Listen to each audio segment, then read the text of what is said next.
Now audio? Welcome to the Auslan stream. Yeah, I should learn that. Hang on. Levels down, level up. Okay, I think we've got it. But what you missed out on was me just saying Pete on the intro. Okay, Pete, no audio for you.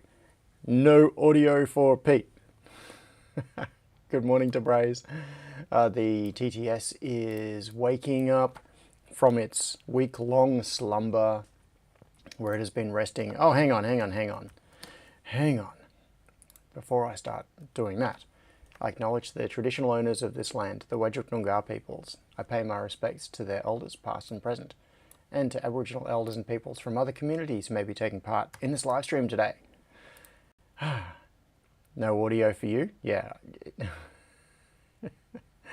I'm blocking the audio stream just for you, Pete.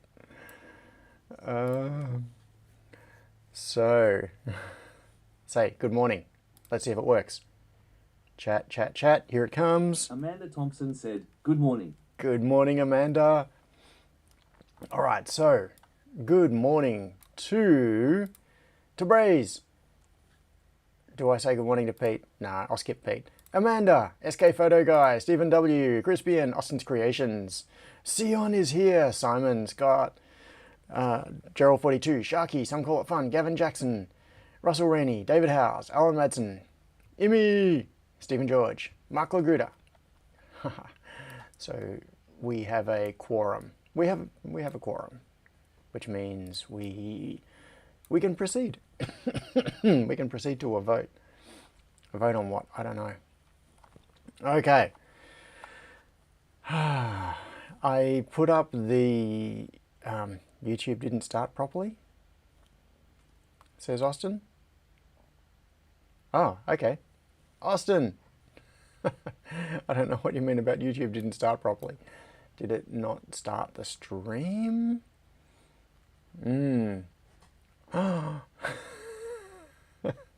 So, okay, here it comes. This is... Pete can't hear this, but everybody else can. So that was Pete paying for something that he can't hear. Yeah, not hearing me carrying on like a pork chop. Come on, you come to these streams just to hear me carrying on like a pork chop. Okay, Austin is back in the stream. Is in the stream, which is good. All right, so that's right. What I was saying was the reason that I put up the Alistair, welcome to the stream. The reason I put up the generic thumbnail this time instead of a specific project. All right, so for a couple of months now, I've been on this project dopamine kick. The whole idea being, let's work on stuff and get stuff done and actually make progress on things and get that dopamine fix that way. And that has actually been working pretty well because it's meant that, well, for me at least, don't know if it's been interesting for everybody else, because what it's meant is that it's given me these little checkpoints of a chunk of time when I'm doing stuff in front of people, keeps me accountable, for one thing, and even more importantly... TTS test. Boo. Boo. It works, Crispian. Even more importantly, I get input and ideas and assistance from all of you, which makes it work even better. Amanda says, I'm a little tired today. I only got home from an MMA live stream job at 1 a.m. local time. So do something interesting to keep me awake, please. Oh, from an MMA live stream job. What event was it? What event were you working at, Amanda? I would like to know. Simon asked, where is Testomatic up to? Okay, so we will get to that. And Andrew is here. First time watching in like a month. Had theatre. Theatre isn't until after the stream today. Well, you will have an entertaining afternoon, even if you don't have an entertaining morning.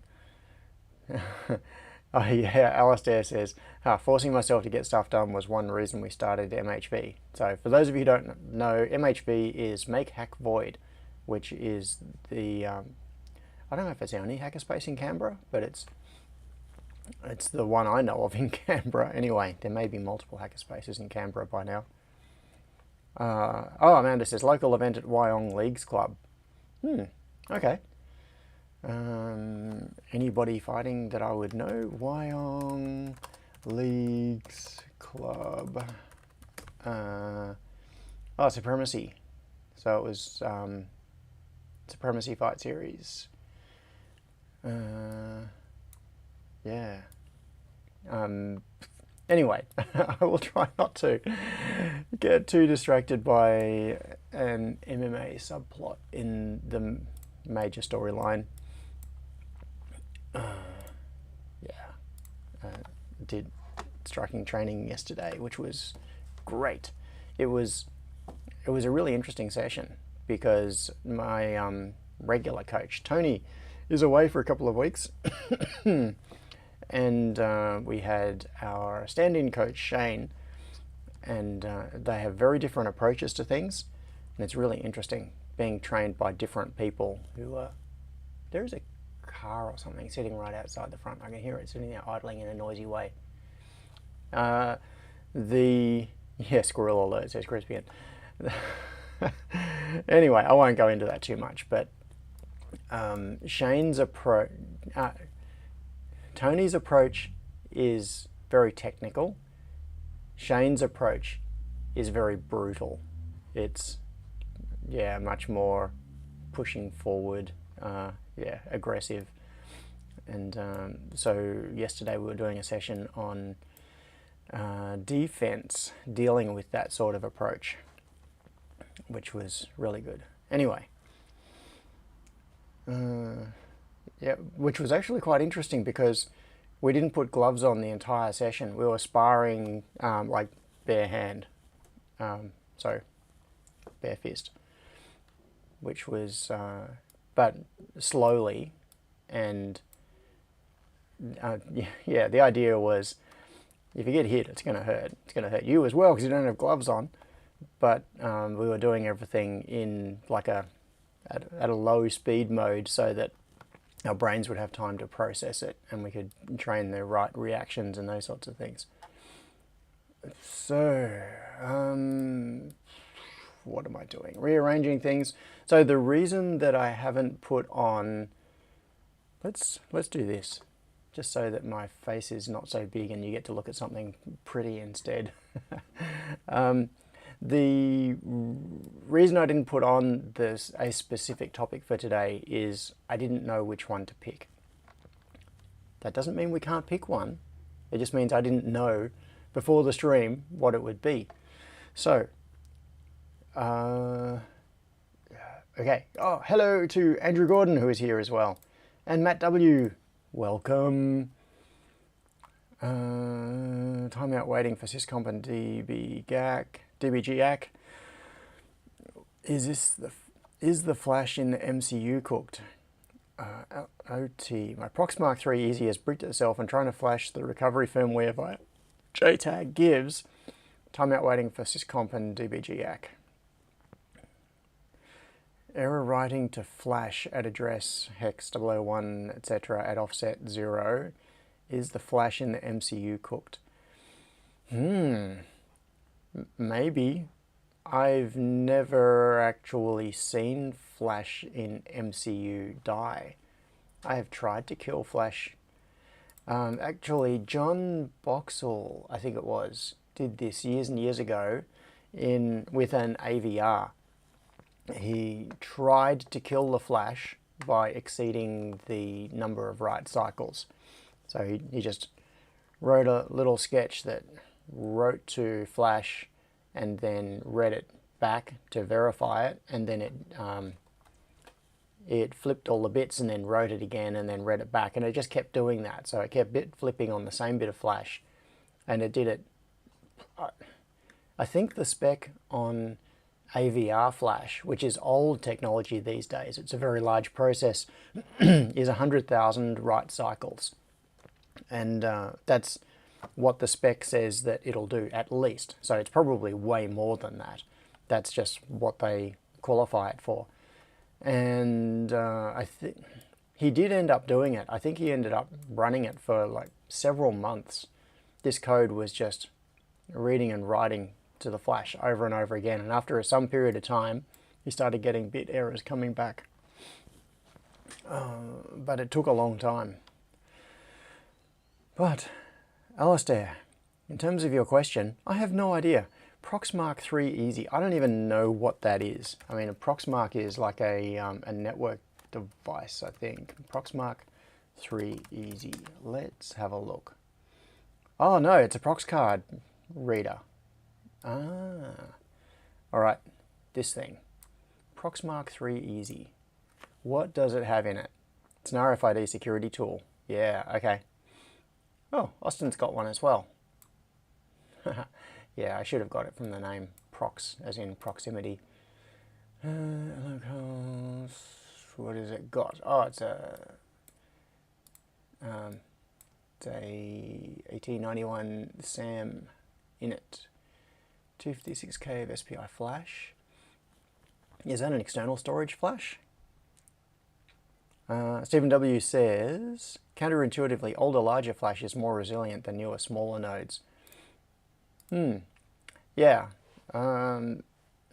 It's not really that counterintuitive. Yeah, I understand, Stephen, what you're saying. It does seem strange that old technology would be more reliable than new technology. But as you say, the processes on... When I say process, I don't mean processor. I mean the process that is used to manufacture it. So we're talking about, in chip fabrication context, a process is the combination of photolithography and the chemistry and all of that sort of thing that allows you to manufacture the chip. And then with the older processes, they could only make large features. And then as time has gone on, the technology has developed to the point where smaller and smaller features can be created on a chip, which means you can fit more things on the same area, and you can make them run faster because there is less heat coming out of it. Process node, says Don S. Yeah, so the size of the node in the process. And so older processors use larger nodes. Alistair says, newer processors lasted orders of magnitude more than project in the Mars helicopter, not rad hardened. Oh, more than projected in the Mars helicopter. Yeah. They did. It's, oh, excuse me. The Proxmark 3 is obsolete hardware. Okay. So since I know absolutely nothing about this device, first time I've ever come across it, does the 1891 SAM have built in, well, my guess is it's an S256 in the part number. So that probably means that it has 256K of memory, but where it says storage 256 kilobytes SPI flash, is that referring to the internal flash on the MCU, or is there an external flash chip?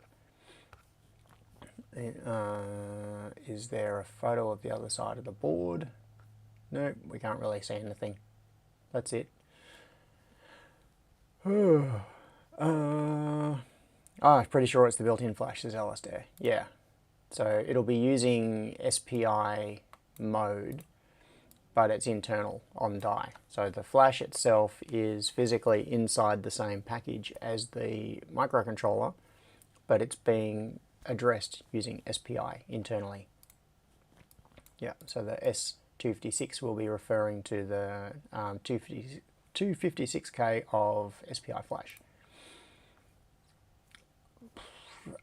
Yeah, I don't know, Alistair. That's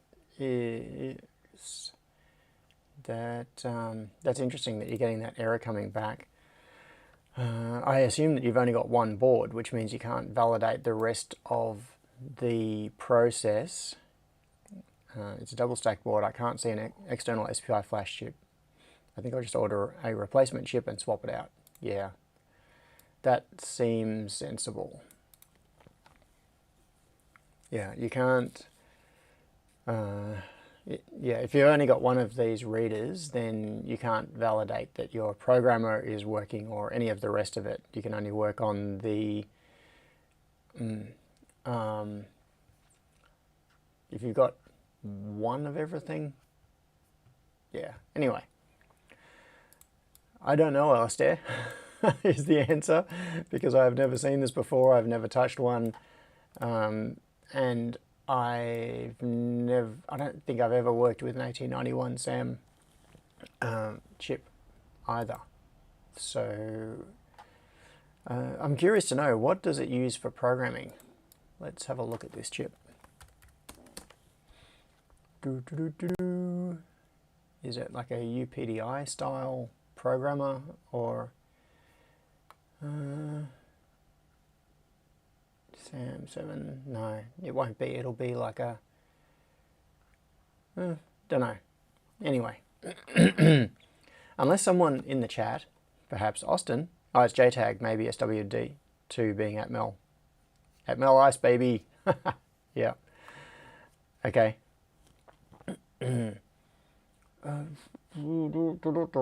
So maybe there is someone in the chat who actually has a clue about any of this stuff, who might have an idea about what that error is. Yeah, at Mel Ice is the programmer. Yeah, I have used those many times.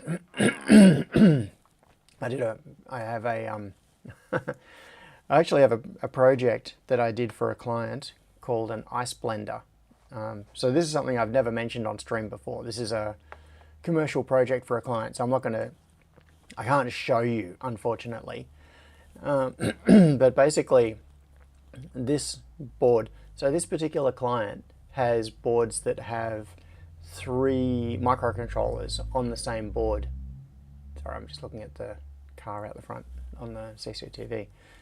So it's got 3 microcontrollers on the same board, and the way it's programmed is with 3 ice burners, and then they wanted serial onto each, like serial consoles on each of the microcontrollers, and Donna says, trying to watch the stream in State of the Open Home. State of the Open Home, what is that? Good tonight, Johnny, my Swedish friend. Hang on, I've got to cough properly. Okay, so I designed a board called the Ice Blender, and what it does is you plug in 3 ice burners. It also has 3 CP2102Ns on it for USB to serial conversion, and that gives you 3... Oh, the annual Home Assistant update. Cool, thanks, Don. It gives you 3 USB connections for the serial consoles, and it combines them all into an IDC header. And then on the target board, so on my client's board, they've got an IDC header which exposes the programming interfaces and serial consoles and power for all 3 microcontrollers on a single header. So what they do is use 3, they make up these programming devices. Basically it's a box with 3 ice burners in it and a USB hub, the 3 USB serial connections, and then there is an IDC cable coming out of it. So when they want to program one of these target boards, all they do is plug in the IDC cable and everything comes up on the host computer through the USB hub. So all 3 ice blenders come up, all 3 ice burners come up, all 3 serial consoles come up. And then there's, Pete says pretty easy to watch both because John's stream has no audio.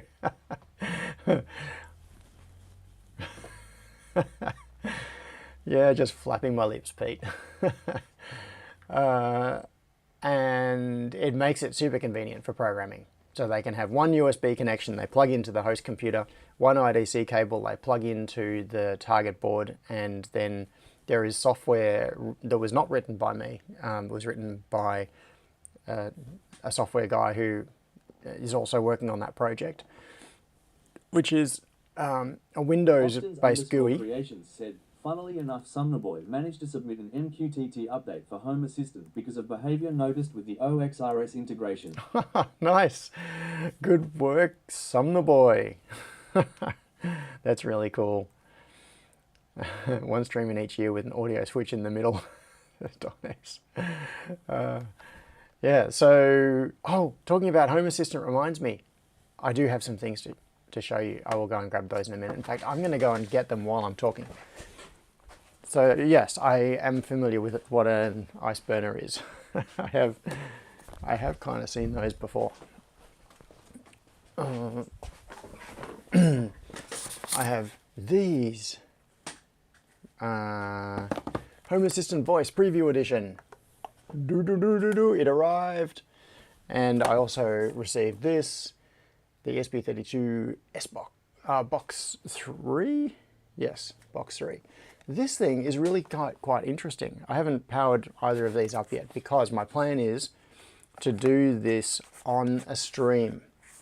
I want to actually, connect these, experiment with them, learn about them, and do it with your help. So these are going to be replacements for She Who Shall Not Be Named, potentially. I just want to see if I can make it work, which means that I need to get a Home Assistant installation up and running on a machine. Probably, what'll I do? I've got this debate. So I was talking about this previously. What do I run Home Assistant on? And it seems that it can't be anything too crappy if I want to do local speech processing. Dentistry says, on the topic of Home Assistant, what do you use as your building brain software now? Is it still OpenHab? No. I'm just running it. I just pressed mute because I just saw what David tried to do. Johnny says, just run it on an RPi 4. Yeah, but the problem is that I could do that. I've got Pis around the place. Alistair says, these days I deploy Home Assistant on Orange Pi 5. Yeah, but... and Johnny says, and run the AI stuff on another machine, a PC. Yes, this is the critical thing. The whole point of trying to get Home Assistant up and running is to do AI. And the way these things work is the device itself is really just fancy audio hardware. I haven't even opened this one. I don't know what it looks like. Like, this is an undamaged box. So it's just fancy audio hardware. I think it's got an ESP32 S3 in it. And what it does is just acquire the audio, stream it over the network to your OpenHab system, and then the machine learning model running as part of OpenHab, or however it works, a plugin for OpenHab, not OpenHab, Home Assistant, does the speech processing locally. And that means you can't... Malik said, virtualizing it allows you to assign more resources as and when you need. Yes, Tabraiz, that is an interesting point. But yeah, so basically my point is I need enough resources for it to be able to run the machine learning portion of it quickly enough that it can process speech and respond and do all of the things that I want it to do, which means not just running it on a low-end SBC or something. It needs to be a proper... okay, Alistair says you can run the AI anywhere as long as it exposes an OpenAI compatible API endpoint. Yeah, Pete, you're doing a really good job of lip reading. Donis says, and an echo cancelling chip that mutes the speaker output from the mic. Yeah, there is a bit of magic in this box. I'm not saying that this is useless or anything. This is the important part in terms of acquiring the audio from the room and then having nice clean audio that you can send through to the speech processor. but this does not do the speech processing itself. It is just where the audio is picked up from. So, Johnny says you need the AI part to run on something with a decent GPU. Yeah.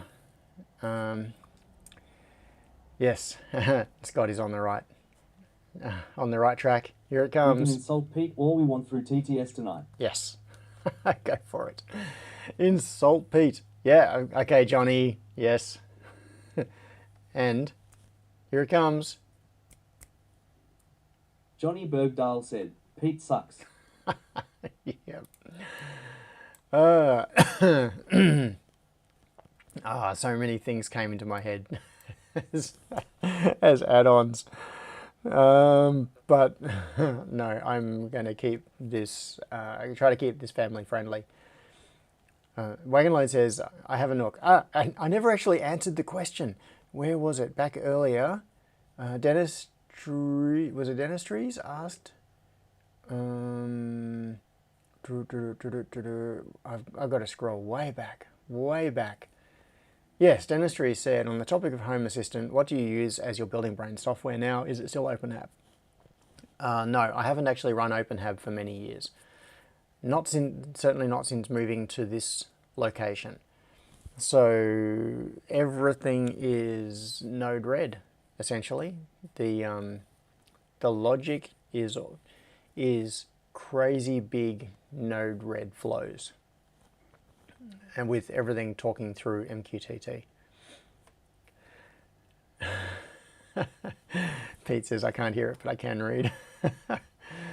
High-speed speech-to-text on RK3, so that's the Rock chip, 3588 NPU. Oh, that's using Hugging Face, yeah. I'm going to click on that. Scott Miller said, Woda thunk it. Pete can read. I don't believe it. I don't think Pete can read.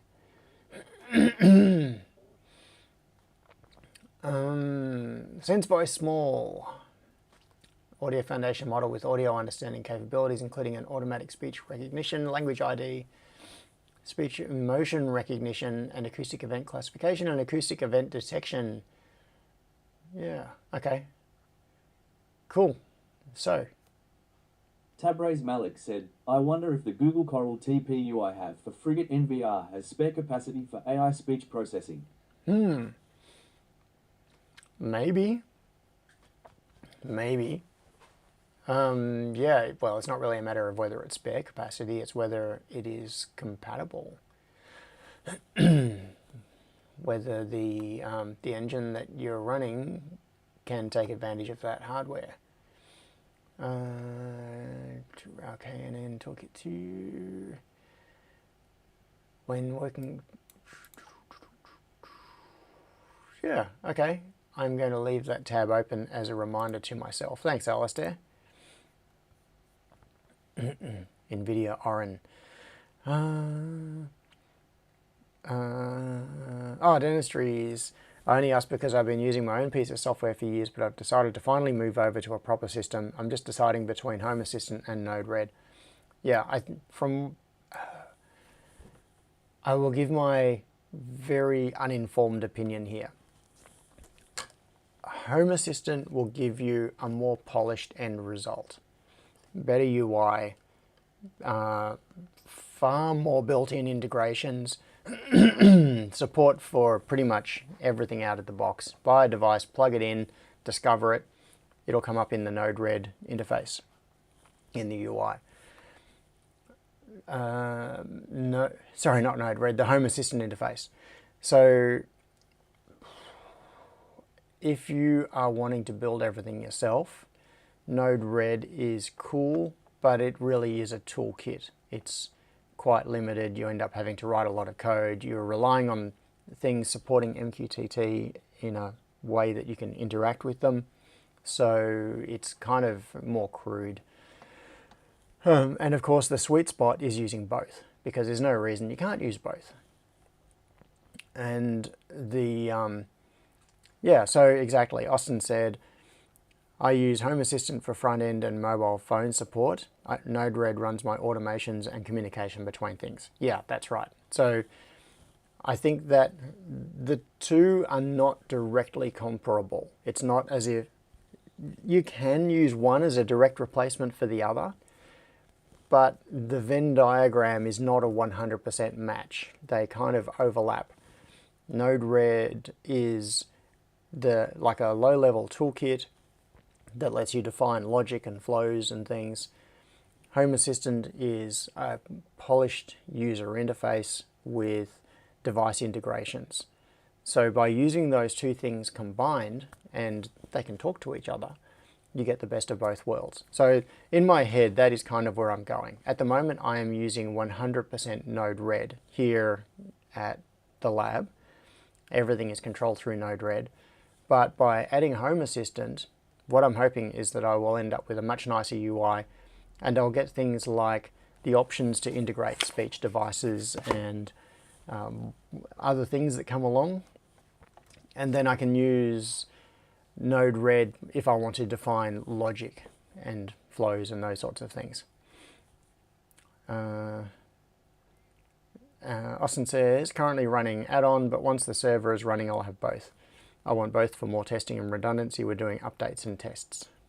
Yeah. Wagon Loads asked, are there any websites that can make UIs you can export to your own websites? I don't know. Export to your own I'm not quite sure I follow the question. Wagon Loads, maybe you need to clarify that question a little bit. Hang on, I'm going to bring this up here. So, yeah, Amanda Thompson said, no, Home Assistant has Node-RED in it. Well, yeah, kind of. It has Node-RED integration, yeah.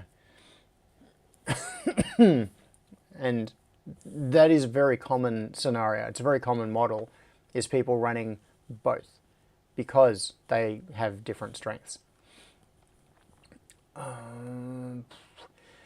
Strix Halo. Oh, Alistair, I'm looking back through chat because I haven't even read most of this.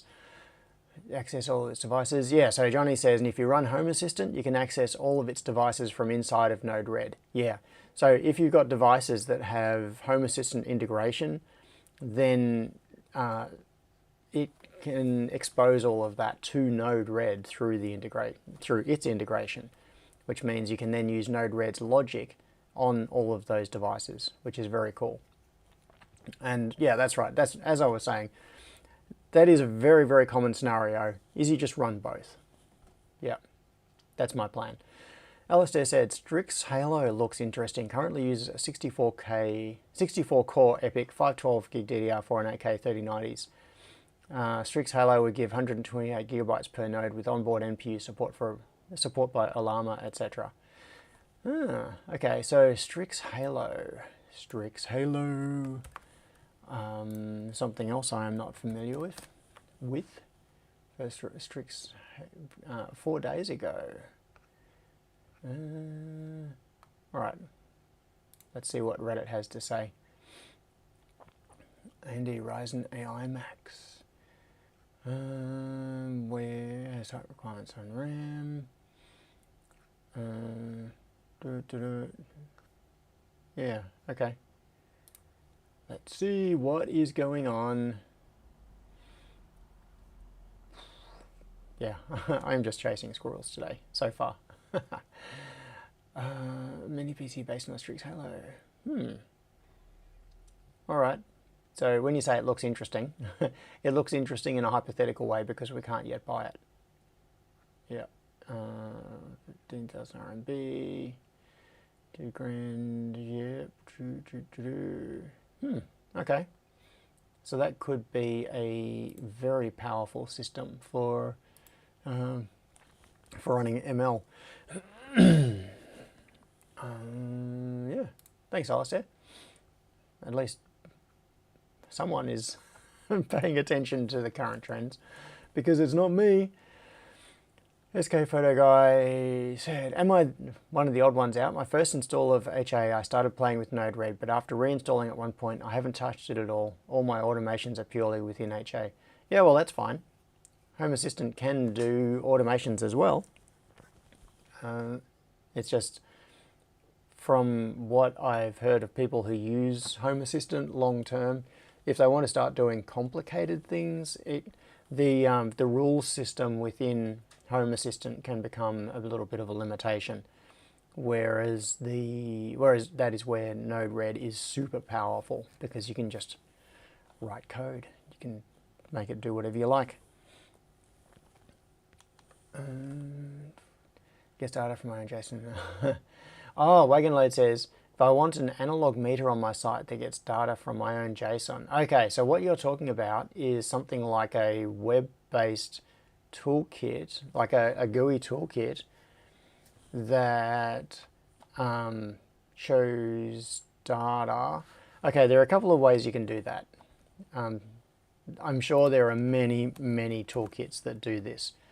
One way, and I just mentioned this is not necessarily the best way, but I just mentioned this now because we're talking about Home Assistant and Node-RED and all of those sorts of things, is if you run, I'm going to try to find 185. I'm just going to try to find yeah, here we go. Okay. This is some stuff that I was playing around with ages ago that I don't normally use. So there are some gauges on here. Gauge, you can see it's got default labels and things as well, because like gauge. I think this might actually be real data on here. 48 point, I don't know if this has been updated. It's coming from, what's the date on it? 13th of April. Yeah, that is current data. So in the clean room, it is currently 48% humidity. Oh, the dehumidifier has stopped. Yeah, dehumidifier is not running.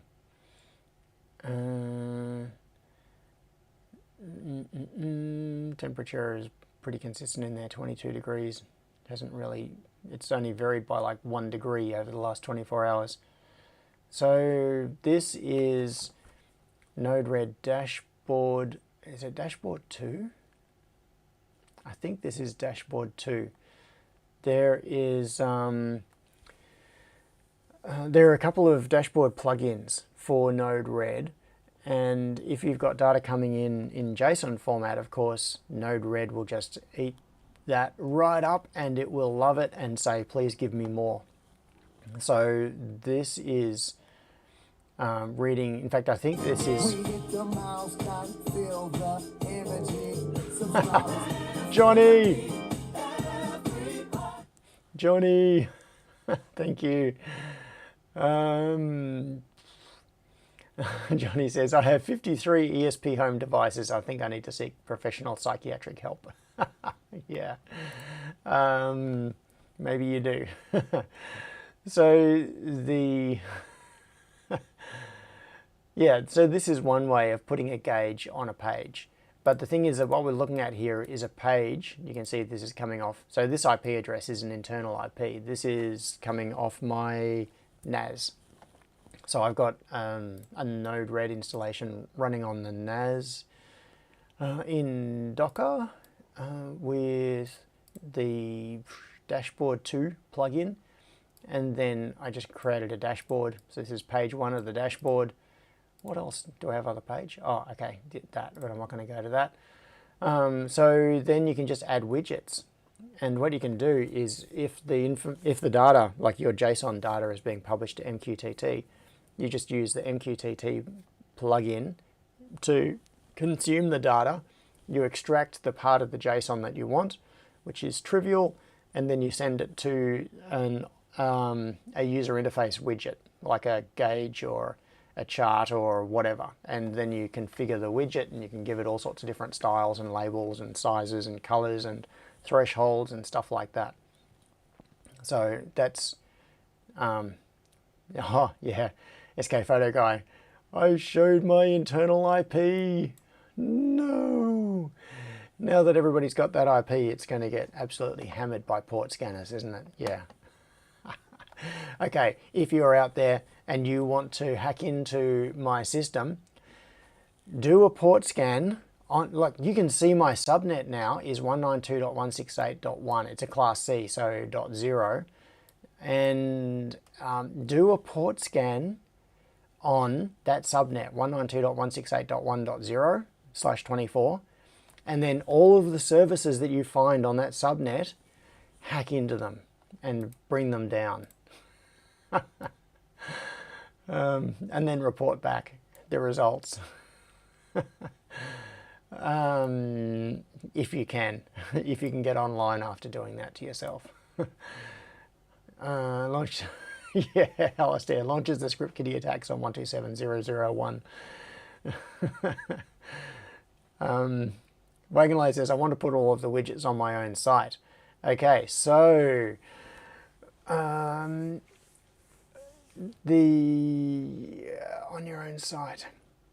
All right, you could do that with Node-RED, but there are probably other better ways to do it. There are, let's see, HTML gauge widget. It is a very long time since I've done this. I used to do this stuff. I used to do dashboards. Years and years ago, back in the days of IVT, we would do dashboards for customers. What am I looking for? But the toolkits and things that we used to use then probably don't even exist anymore. Oh no, Fusion charts. Found it. It does still exist. This is one that we used to use a lot. Gauges, Fusion charts. So Fusion charts is a toolkit. It's commercial in this particular case. So we had a pro license or like a developer license or whatever it was for it. Fancy dashboards are easy. Yeah.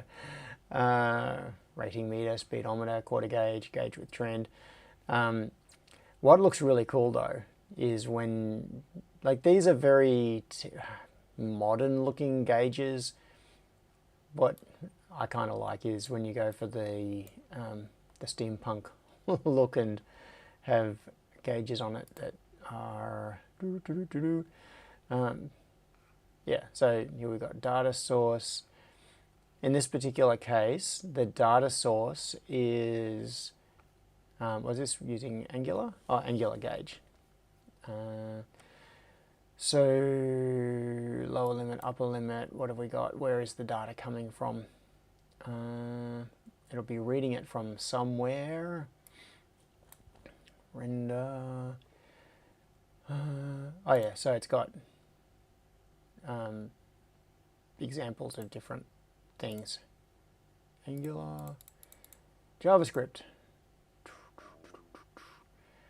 Nordstrom's corner classification, show value 1, yes, true, color range. Oh, okay. It's just a dial, so it's only got one value, which is currently 81. Okay, so it's just currently set on 81, but then the way you can update that is you can use JavaScript to do like async updates without page reloads to make the chart. So if someone is sitting there looking at the page and the chart is on it, you can have the chart moving in real time based on data updates. So yeah, all I can speak from personal experience is Fusion charts, because that's what we used to use commercially at IVT. I have no idea how much it costs, probably $1 bajillion. Pricing, come on. Most popular, $3,400 a year. Oh, the basic one is $500 a year. Yeah, that's a lot. But there are others around as well. There are free charts that you can get that'll do that sort of thing. But that's the thing, is that's the general concept. Gerald says tickle TK. What are we working on today? Asked Jordan.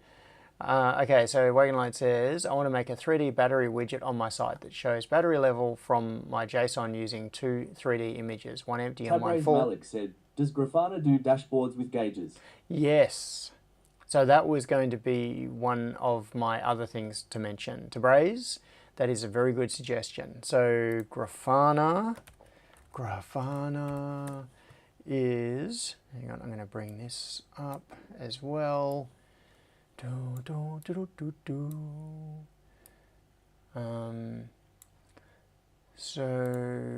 my good friend Hugh works at Grafana.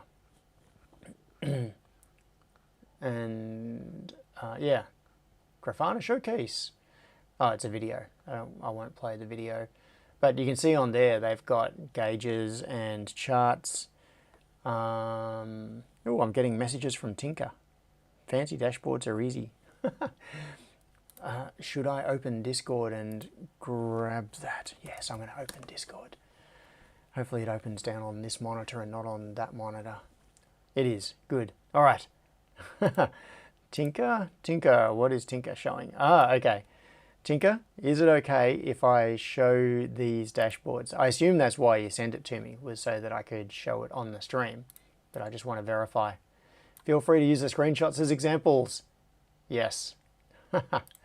Okay, here we go. Here we go. Hang on, how do I open this in the browser? Because I don't want to do it in... hang on. I'm just going to do something here because I don't want to just drag Discord onto the live monitor because other stuff could pop up as well. All right, here we go. So, oh, in fact, I'm going to do, no, not that. I clicked the wrong thing. I was trying to do that. Okay, so this is one of Tinker/Scott's dashboards. Sump pump. Peak current 2.5 amps, peak power 297 watts, not running. Yeah, it's got some information there. Current, power. You can see that it runs periodically. It's a very spiky sort of chart there. Voltage, runtime, off time. So accumulating off time. I don't quite understand that chart. I'm going to sneeze. Hang on a second.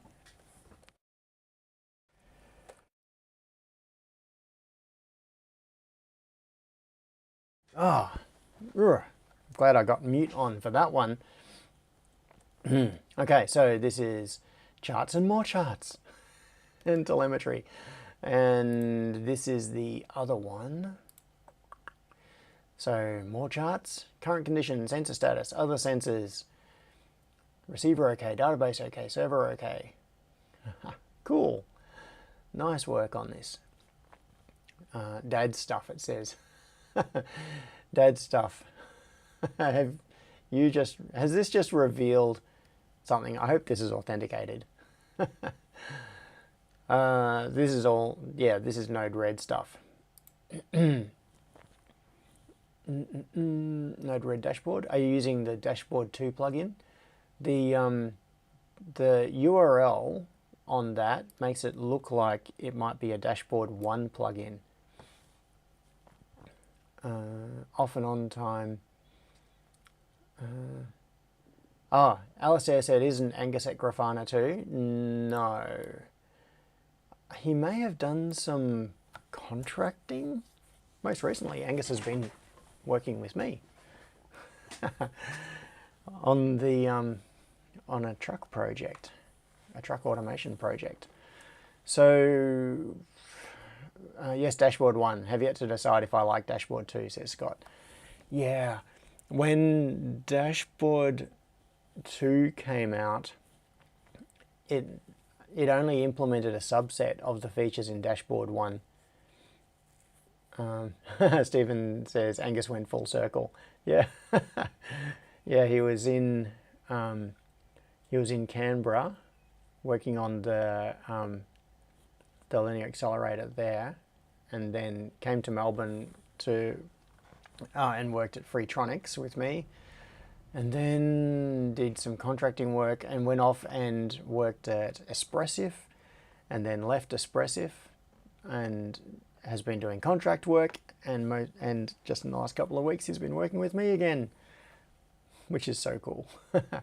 Not full time. I'm just contracting him. Oh, and he's been doing MicroPython as well. So he's one of the core MicroPython developers.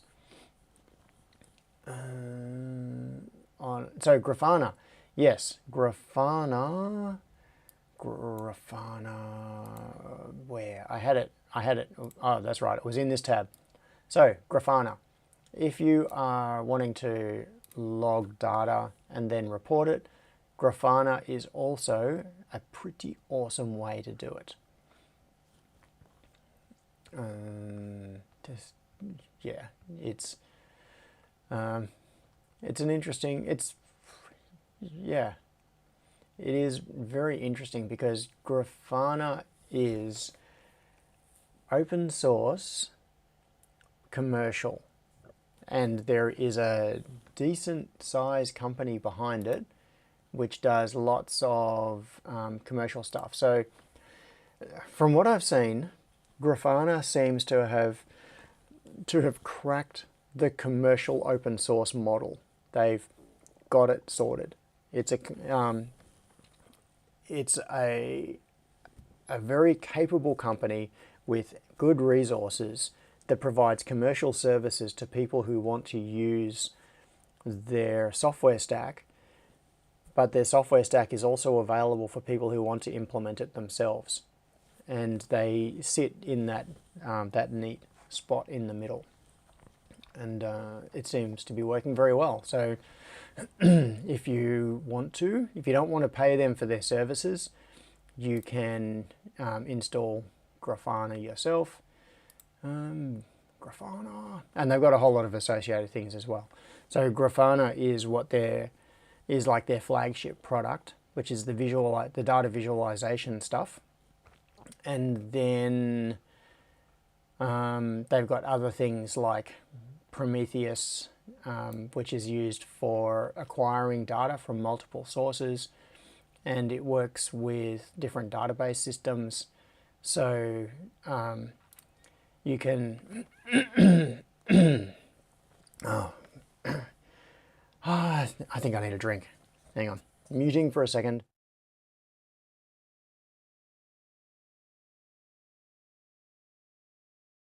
What I need is a button I can press which switches the audio source to some elevator music. Like, while my own mic is muted and I can take a drink or whatever without annoying everybody. Yeah, check this out. 65,000 stars on GitHub. Is one of them mine? Maybe. Let's find out. Grafana. That I know. 0 people I know have starred Grafana. Have I? Have I? No, I haven't. I should. I will. Here we go. There is my vote for Grafana just generally being awesome. Yeah, so you can see it's very active. It is open source commercial, and I like it. It's a really cool thing. So I'm glad that Hugh is doing so well there. Yes. So, new vote. This comes up just about every time I do a stream. Go away. All right.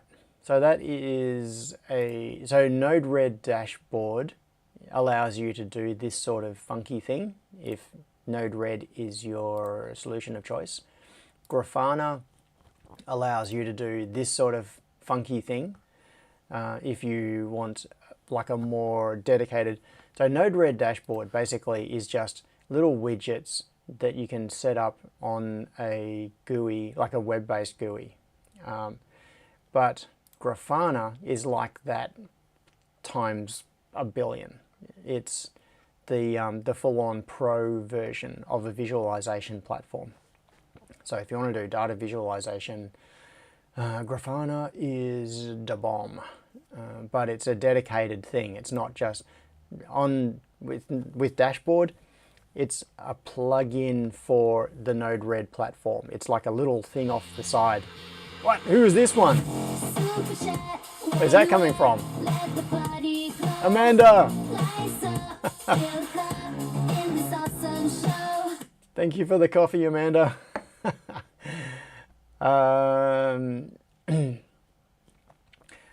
Scott says the charts and such in those dashboards are from Grafana and imported by Node-RED. Aha, cool. So you have combined them. You have used the power of Grafana and exposed it inside Node-RED.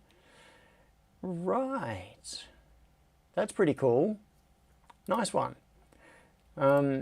So yeah, that's right. So my point was Node-RED dashboard, which is what I was showing you. Where is it? Do I still even have it open? Nope, not there, not there. Yeah, that one I had open earlier of mine.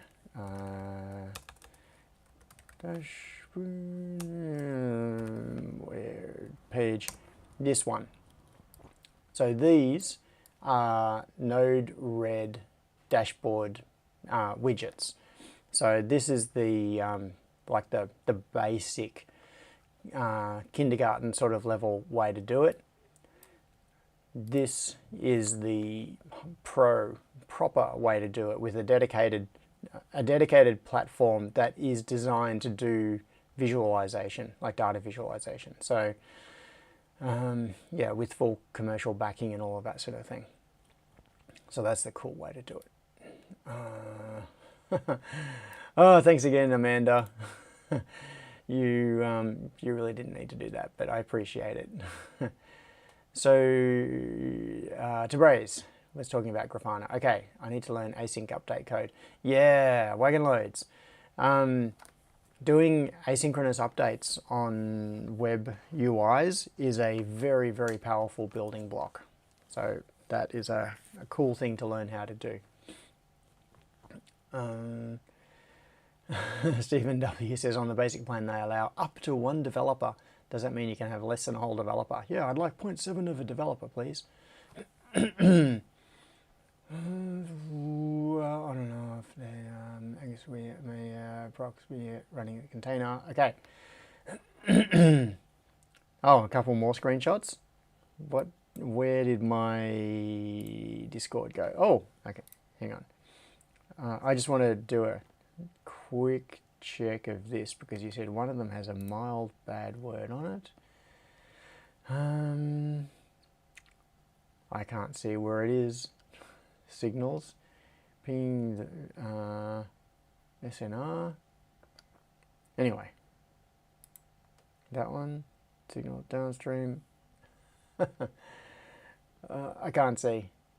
Wagon Load says my computer crashed and I missed a bunch. You'll like the 2 new screen caps too. Okay. Oh, Jacksec says Prometheus is awesome. The Wikimedia Foundation uses it to publish all of their tech stack data.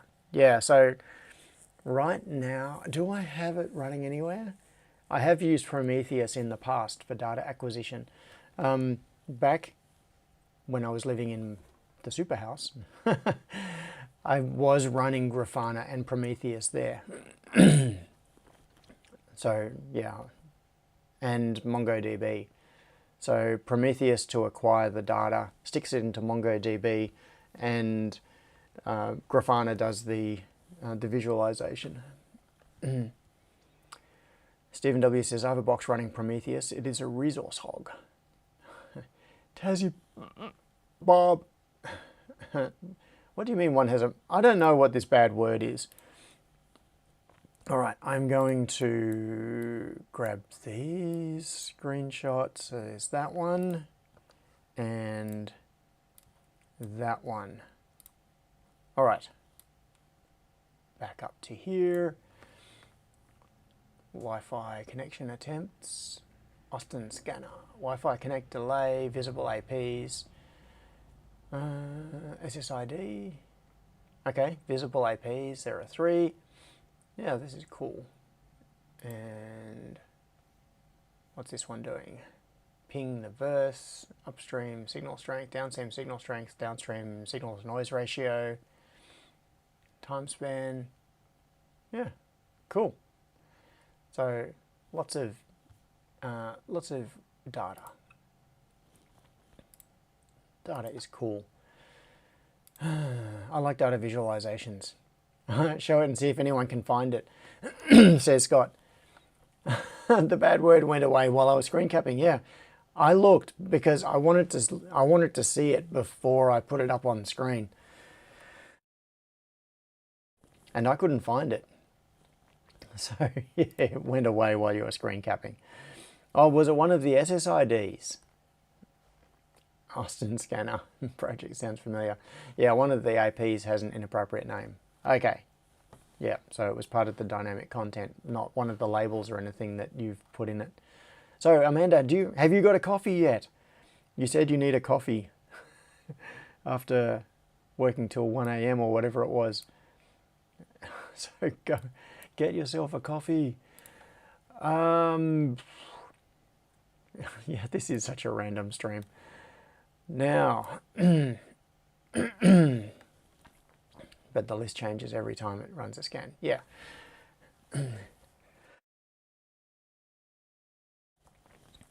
So, back to projects. Oh, I know what I wanted to show you. Where is this going to open? Okay. I also, just before I forget, just in case there is anyone on the stream now who hasn't got the memo since the last couple of weeks, there is no barbecue today. So if you are planning to finish this stream and head on over, don't. Amanda Thompson said, yes, the jug just boiled. Excellent. Get that caffeine into you. So I'm going to open a couple of pictures. I know I get complaints every time I show pictures because I have people who say, I don't like the slideshows.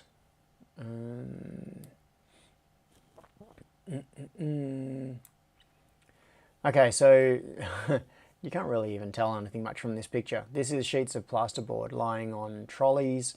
In fact, it's lying on 2 of the trolleys that I made for the pick and place machines. So the 2 KOs that are now on stands used to be on trolleys. Those trolleys are under these sheets of plasterboard. And you can just at the top of the screen there see the inside of the roller door. So this is where, if I was having a barbecue, this is exactly where people would be. Now, this was yesterday morning. Those sheets of plasterboard are no longer there. They are... yeah, Austin is saying interesting stuff, and I will get back to that. All right, I'm going to open some pictures, and I won't take long on this. This is just a quick update on where I'm at with the renovations and things. So this is what it looked like yesterday. You can see there are some 3-meter sheets of plasterboard lying like vertically there, leaning against that washing machine and the bench.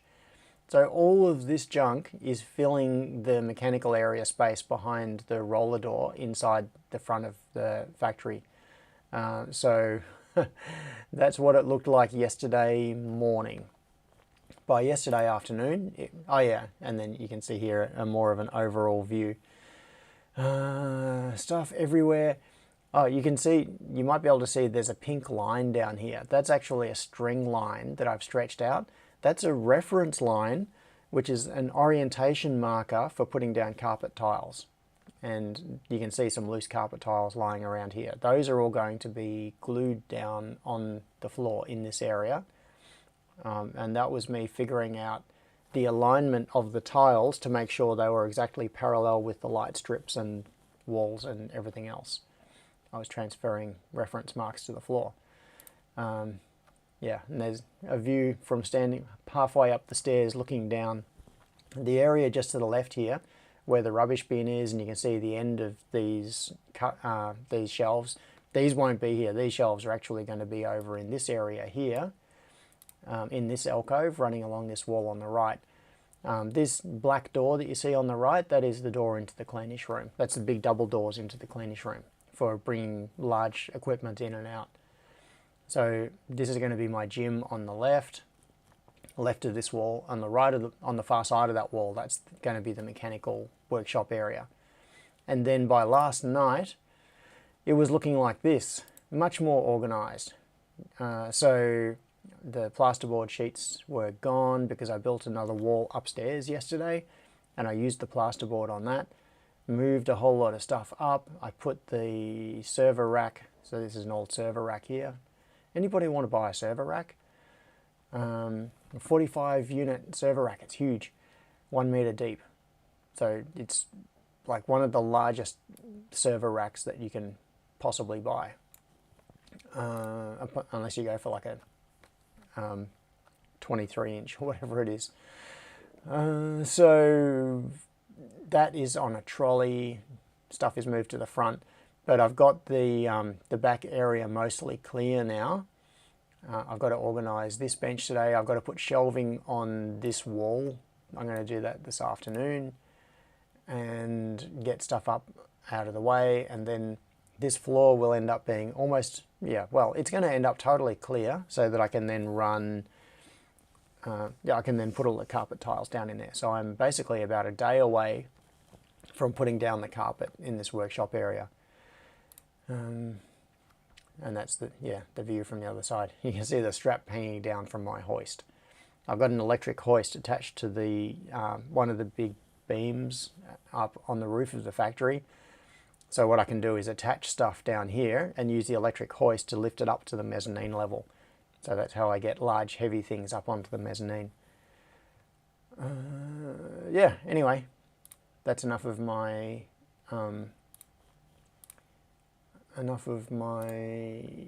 slideshow for now. But no barbecue. Oh, but there is this page now.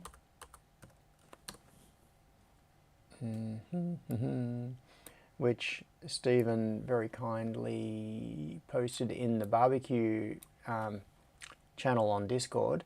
So what I did was I've made a page called superhouse.tv/barbecue, and all it does is provide the oh, I just disclosed an address, but that doesn't matter, that's okay.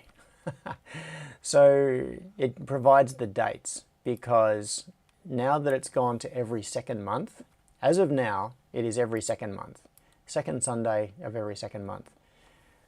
And the next one is going to be Sunday, March the 9th, which is second Sunday next month.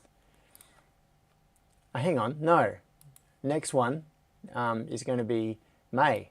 So I need to highlight. March the 9th is the one that is the last one. The bad word is back. I just saw an update. Oh, yeah, that's not a particularly bad word though. This is this is the thing that Tinker was talking about. Thanks, Scott. So so May 11th is going to be the next one. So the idea is having a place where I can communicate about the barbecue plans. So if you're ever in doubt about whether there's a barbecue, go to superhouse.tv/barbecue and that will give you the answer. Hungry, what should I eat? Anything you like. Tessie Bob says, what would John eat? I don't know. A plum floating in perfume in a man's hat. KHT.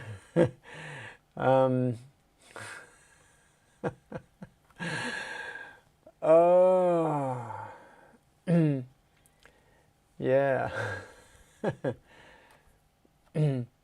Oh, Guildco says, have you done maintenance on your KO PNPs? Mine does not have a grease port on the ball bearings. Really? Mine does. Yeah.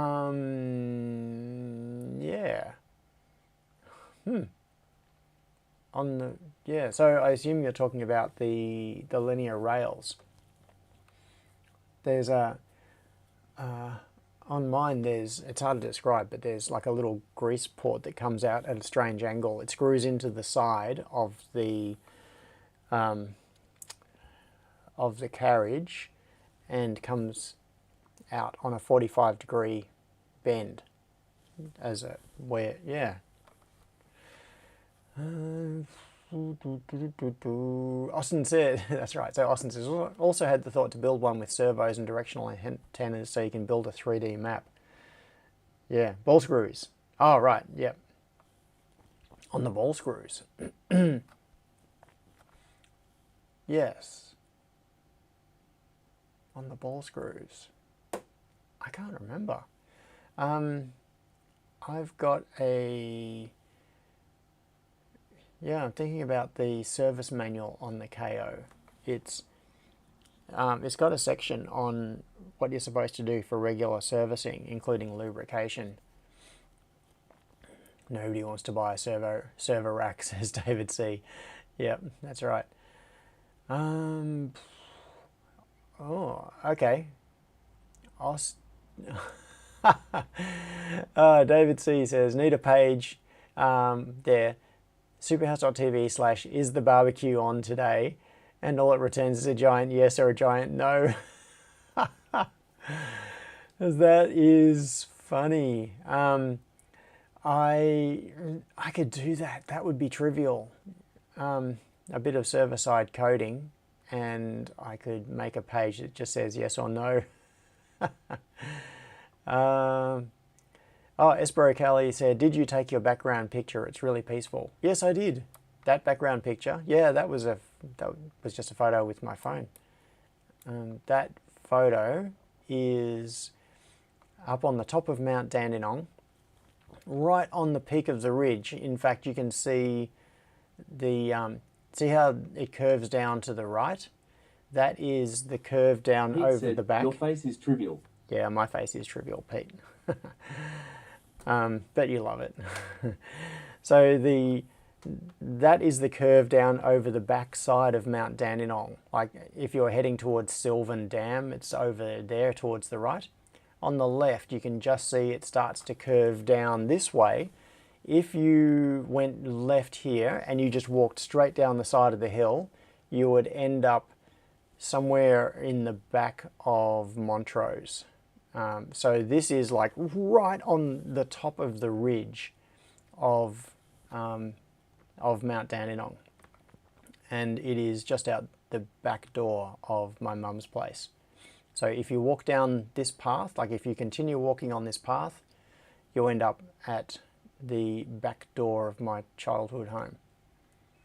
So this photo, when did I take this? Probably about a year ago, I think, something like that. Yeah, so that's where my mum still lives.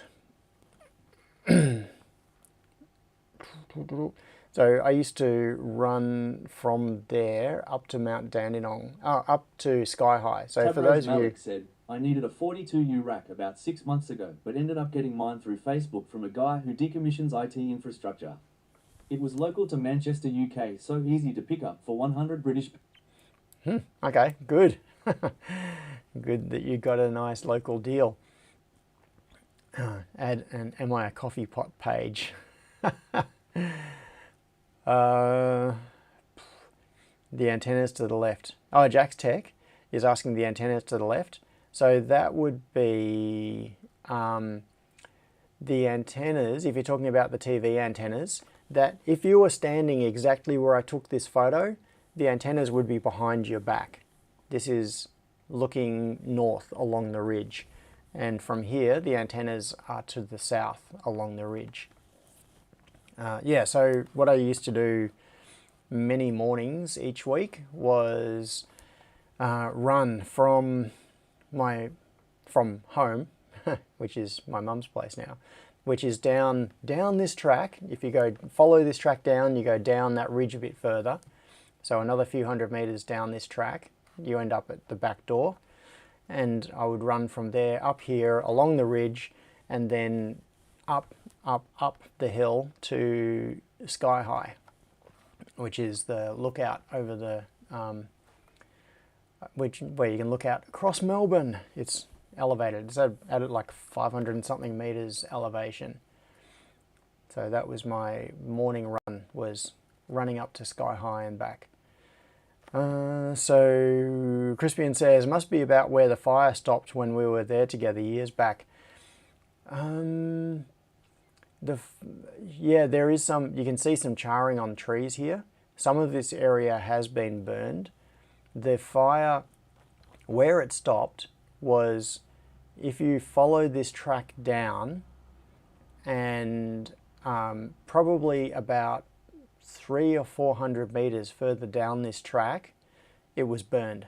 That's where the, hang on, I've got, has something just happened to the stream? Because I just got, YouTube Studio just bombed out on me. I'm going to go back to, so I don't actually even know if the stream is working right now. The chat is gone, YouTube is gone. All right, I'm going to come back into YouTube Studio. Austin's_creations said, still live. Okay, cool. Thanks, Austin. Content. Chrome bombed out. I've got, where are we? Live. I'm going back into the Tabray's control Malik center. said, stream's fine. Yep, good. And I'm going to bring the chat back up. Pop out chat. Yes. Switch to live chat. Yes. And chat is back. Yes. Alistair says, sorry, I was just running Nmap against that IP you shared earlier. Yep. Good job, Alistair.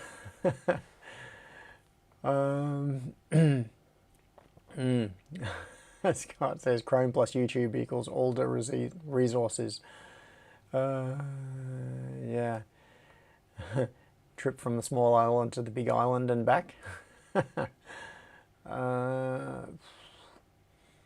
Oh, Jack Sek says, know that area well, got married there, also used to be responsible for some of the transmitters in that tower. Oh, nice. Yep. Oh, good. Sky High is a great venue, says Jack Sek. Yeah, it is. Sky High is very cool. A few years ago, they did a big renovation there, and they paved all of the car parks. The car parks used to be just like gravel. It was just dirt. And I used to use it because it's the only flat area around. I used to, when I was running a lot, I used to sprint. I would take a set of blocks up and set them up and do sprint training up there. But that was before it was renovated, so that was before all of the car park was asphalt, when it was just packed dirt and stuff. Jump onto the tower trick. Okay, now, what am I doing? What am I doing? So a little, yeah, I do. Pete says, to be fair, Superhouse owes Tassie, Bob and me a visit. Yes, I do. I want to come back to Tassie. I want to, it's a few years since I've been in Tassie. It sucks. It's such a nice place. Gilco says, I've been thinking on building a proper 2D, maybe 3D inspection rig. I've already bought the camera and the telecentric lens. What is a telecentric lens? Telecentric. This sounds interesting. Telecentric lens. A telecentric lens. All right. All right, everybody. It is time. Paddle over the server rack. Yeah. A bit of silicon. I can turn a server rack into a boat. A telecentric lens, it's learning time, people. I like learning time. A telecentric lens is a special type of optical lens where the chief rays of light are parallel to the optical axis, either on the object side or image side. Imogen Ann said, well, Peter and Jono, Tassie Bob needs a server rack lol. Yep. This design ensures constant magnification regardless of the object's distance or position within the field of view. That is very cool. Yeah, that is the sort of thing that you would need for optical inspection, and ideally for cameras in a pick and place machine, so you don't have to deal with optical aberrations. There is, in the image processing... Austins_creations said, take a look at tilt shift lenses as well. Oh, tilt shift lenses are cool, yeah. That's a different thing though. Tilt shift lenses give a really interesting visual effect, but it is not what you would want for optical inspection, I would expect.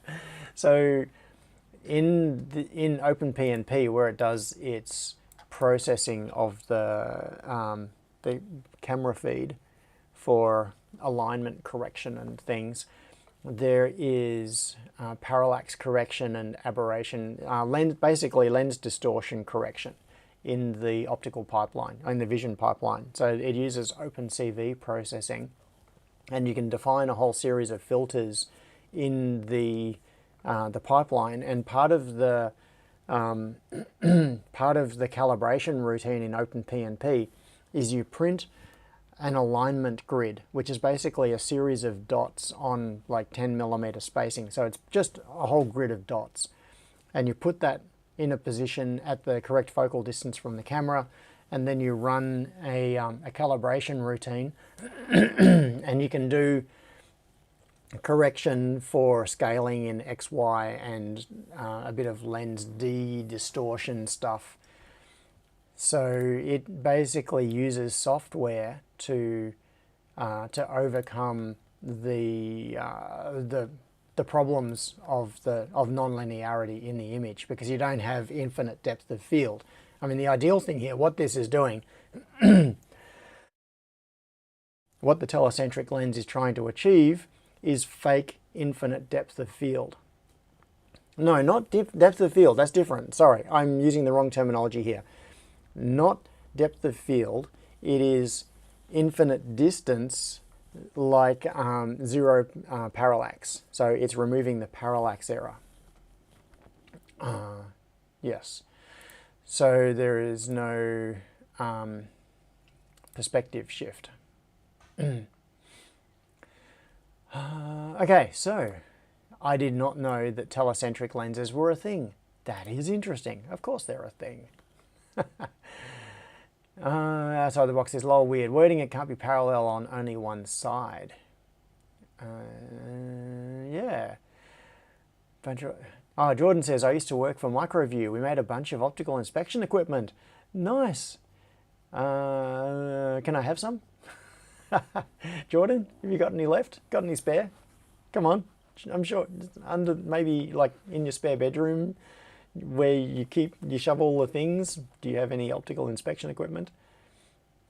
Tassie Bob says, I'll be on the Big Island later today, but nowhere near Victoria. In fact, about as far away as I can get. So you're going over to WA, or are you going to far north Queensland? Or Northern Territory?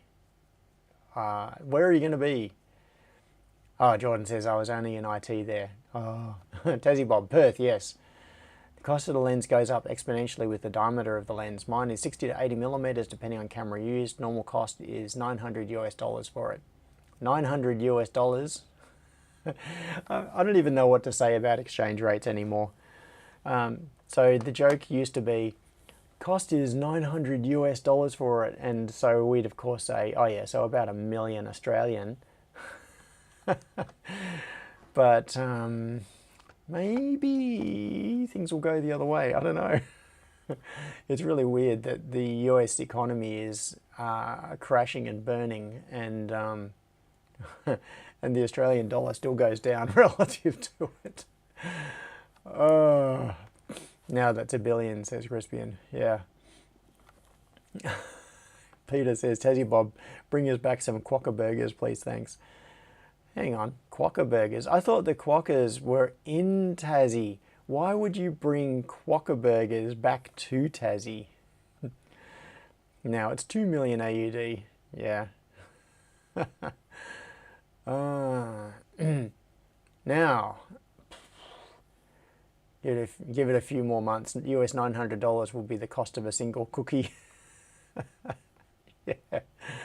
Yeah. If they hit super high inflation. They get stuck in the tyre treads. Oh, okay. Peter Lawler says Quokkas equals Rottnest Island off the coast of Perth. Is it? I thought Quokkas were in Tasmania. I am totally wrong and confused. Oh, Jordan says, I don't think the US economy is in as bad a shape as people think. Yeah, I don't know. I'm not there. I don't know what it's like.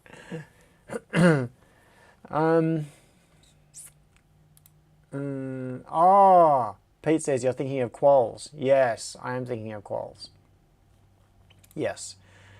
Quolls are cute. They're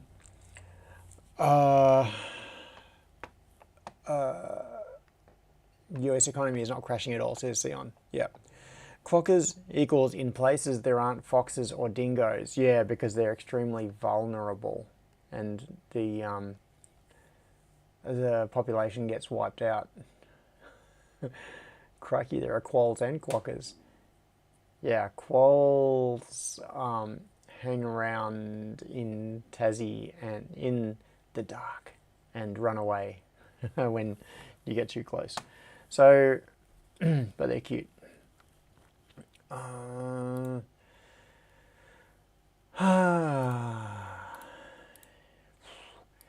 Yeah, I've seen some.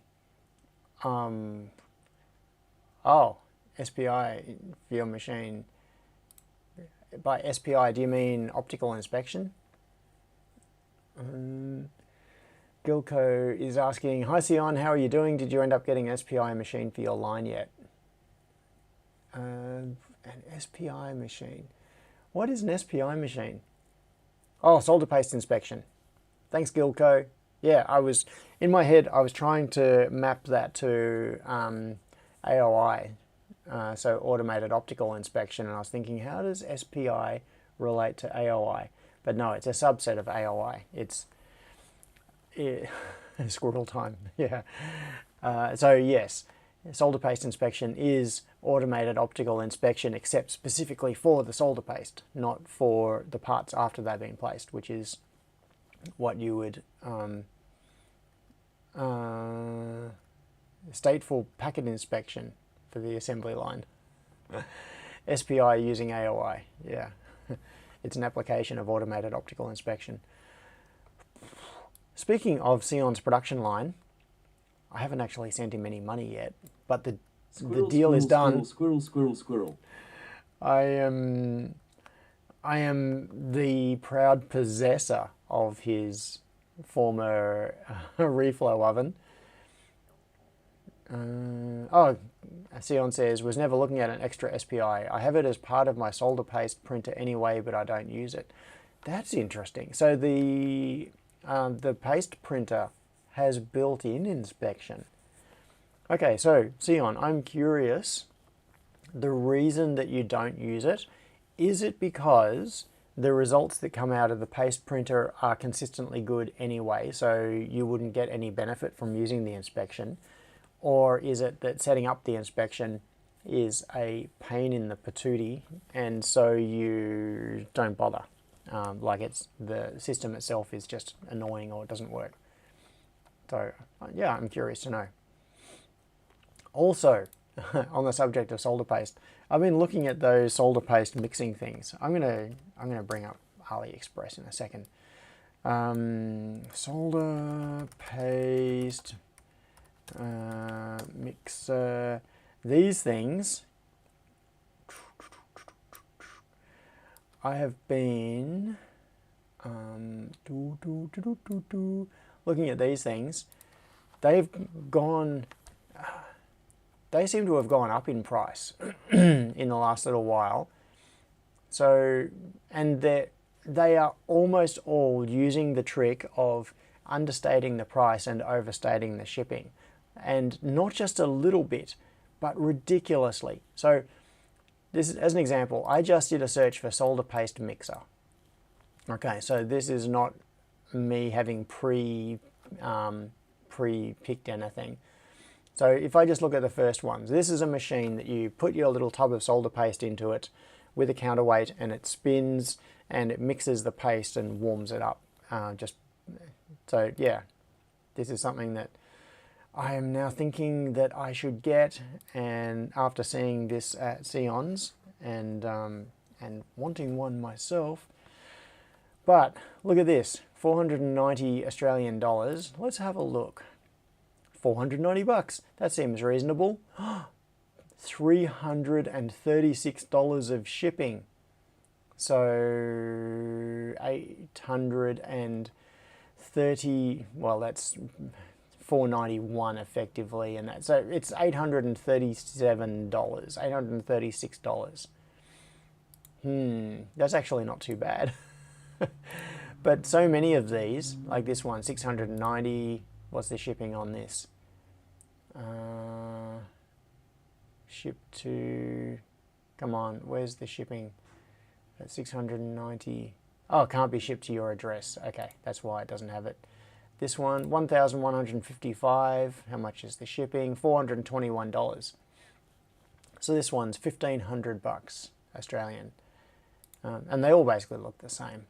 1,630 plus shipping, $936 shipping. So $2,500 there. Look at this. That's the same photo on two different ads from two different stores. 1,196 there, 666 there. 1,220. Oh, here's a cheap one. 591. What's the shipping going to be? 400 bucks? 300 bucks? 322. So, yeah. Anyway, it is so depressing because I keep looking through these ads and I go through them and think, oh, 520 bucks. That's acceptable. And then you click on it and it adds 300 and something dollars. $834 of shipping. Look at this. Oh, those liars. There is no way that it costs $834 to ship this from China to Australia. So what they are doing is they are charging like $1,000 for the thing plus shipping, but they are restructuring the price to make it look like it's not such a shockingly expensive thing. Anyway, yeah. Crispian says, are they physically big, necessitating higher freight? Not that big. Not that big. They are... yeah, Matt W says, I think that's almost as much as I paid for my last flights back from Australia. Guru says, plus $1 million for taxes. Amazed to not need a human for the unloading. Okay, so, sorry, that was back to the other subject. Go to Alibaba and buy a sample instead. Yeah. Are they physically big, necessitating higher freight? They're not that big. They are maybe, it's basically maybe a 400 millimeter cube. So, you know, not that big. They're a little bit heavy because they've got a solid base in them. But it's not like you're shipping a pick and place machine or anything crazy like that. They're like, you get a sense of the scale by looking at these pictures. So if we look at this one, for example, oh, this one's even got dimensions on it. Let's see how good my estimates were. My estimates were so good. My eyeballs are calibrated. Look at this. It is 40 centimeters. I said 400. I estimated it as a 400 millimeter cube. So 40 centimeters by 40 centimeters by 42 centimeters. So it's a large cuboid, but it's not stupid. And yeah, anyway, they are just incredibly expensive. The way the pricing is structured. Yeah. Oh, Gilco's. Sion says, just depends on how reliable the line is, I guess. API, AOI takes up a lot of space that I don't have and are expensive and take time on the line. Yeah. Going to build my own machine for inspection. This seems to be a recurring theme. Gilco says, makes sense. I'm going to build my own machine for inspection, hopeful to keep the cost under 2 to 6K USD for the whole thing. And that is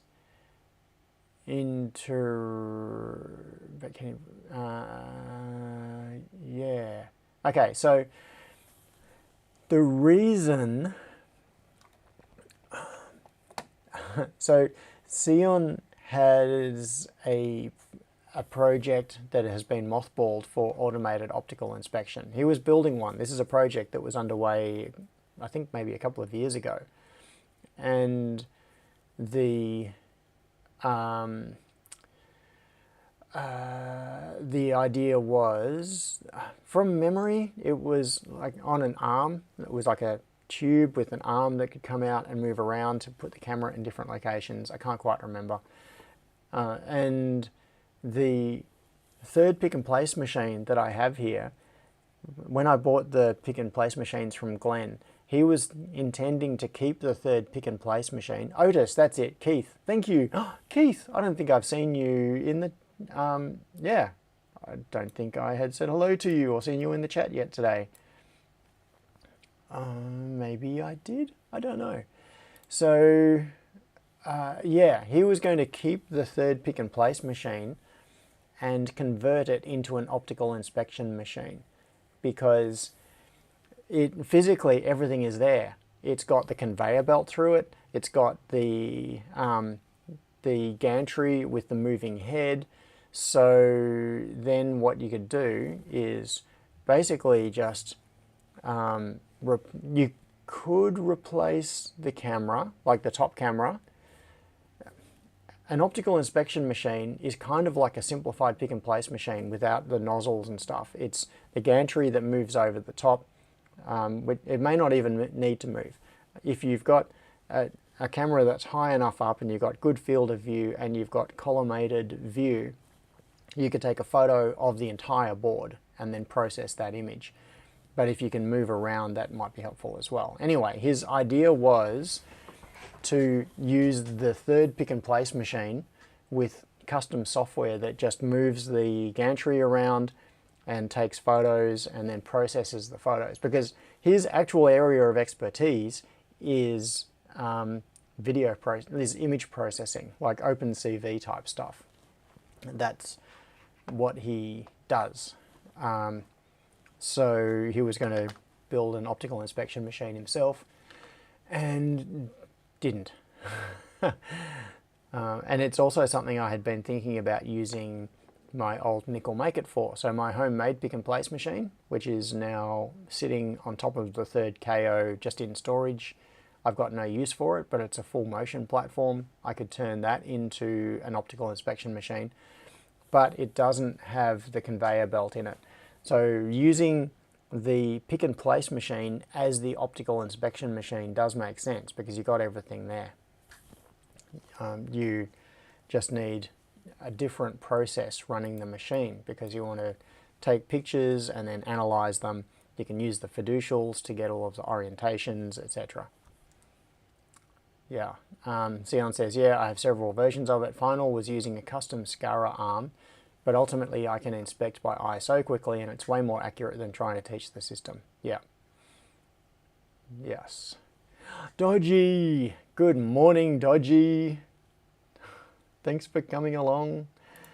New members, JK, I'm just, Bionic Chaos is here, Keith H is here, KHT, Dodgy, JK Electrical, Matt W. Yeah, because things kind of went haywire earlier, Donis. I've got a whole lot of people in the list who I haven't said hello to. Anyway, yeah. Now, it is 11:41. I have done nothing useful whatsoever. It is too late to do anything useful. And frankly, I just don't have the energy to do anything useful on the stream.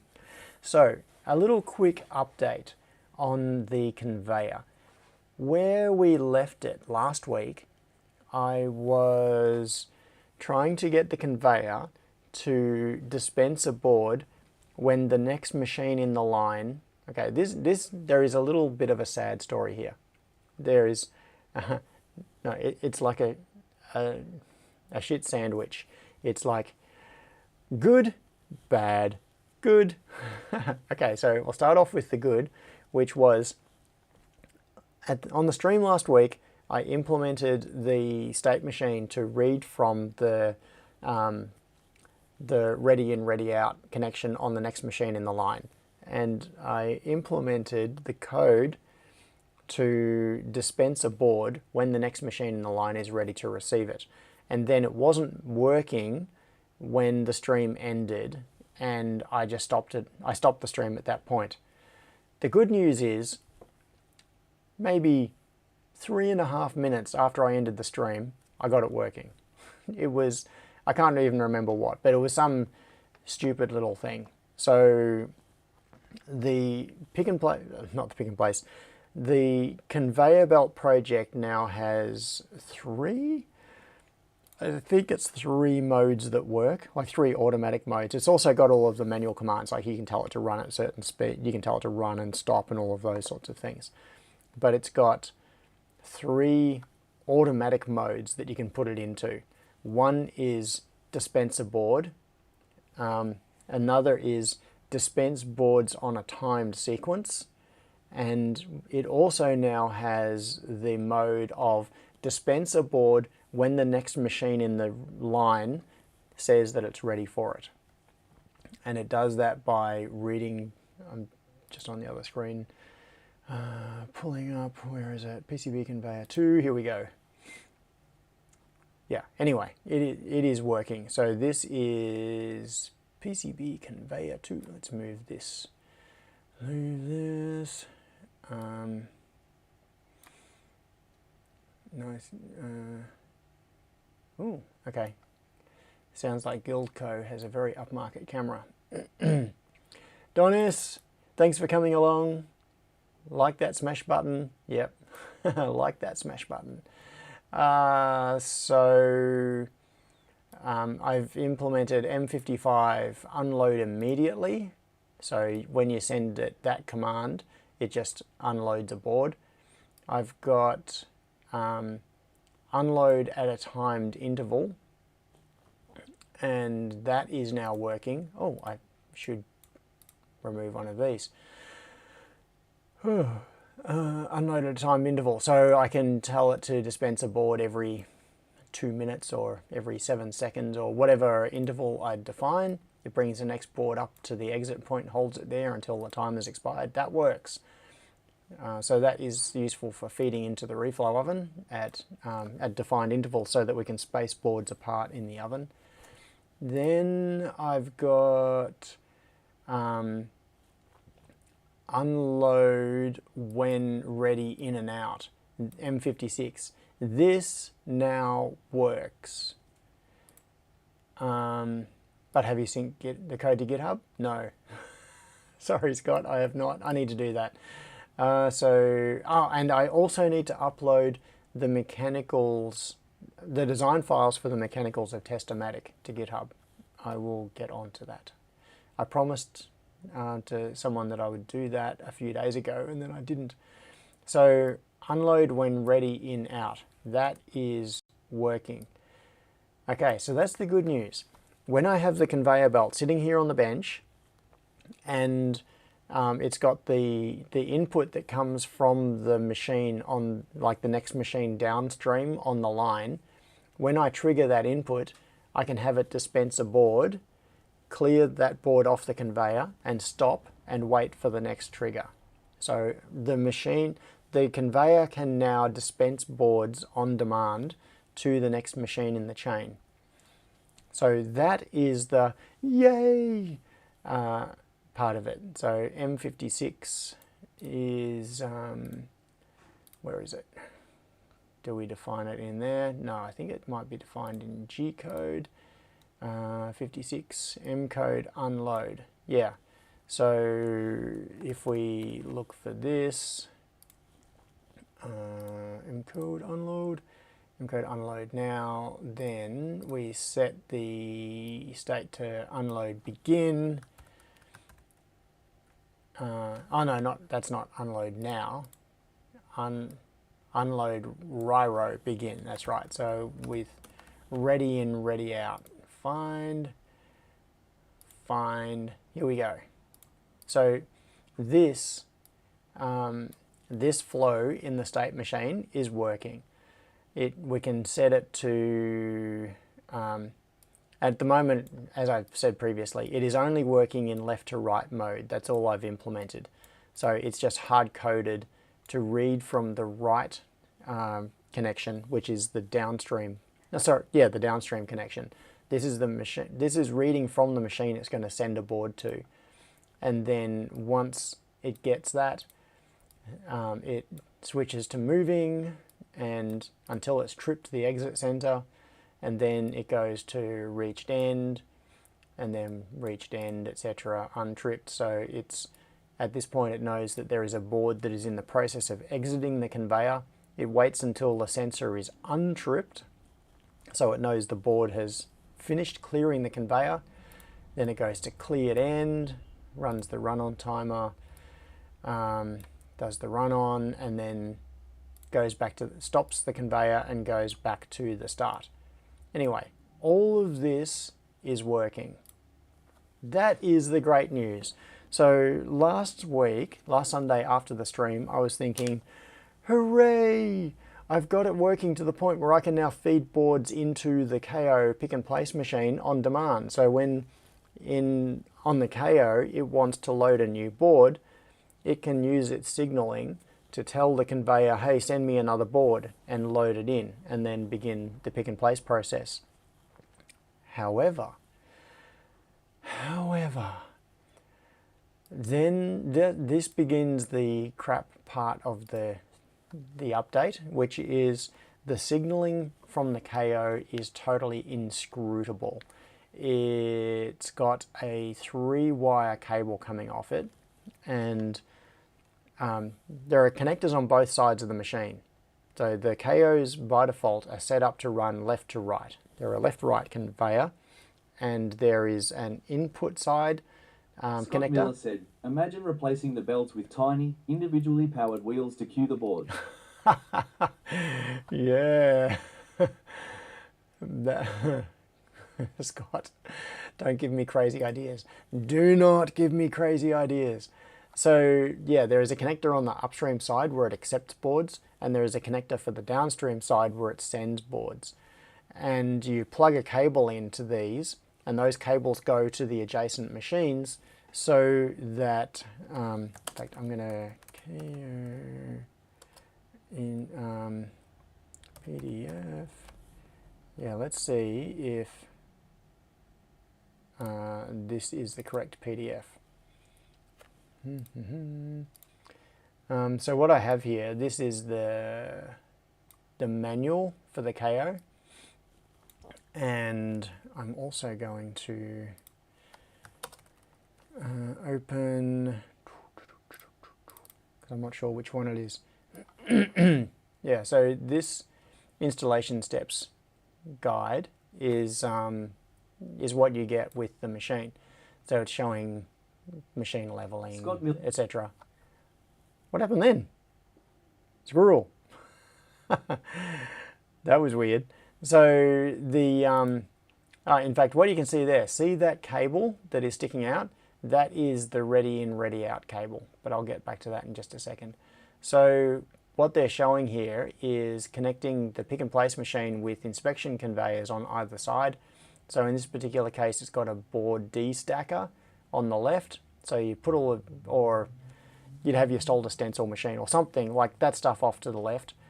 and then it feeds past an inspection conveyor just to join stuff together, and then it goes into the pick and place machine, then it comes out of the pick and place machine to another conveyor, and then it goes to AOI or whatever you want to do downstream.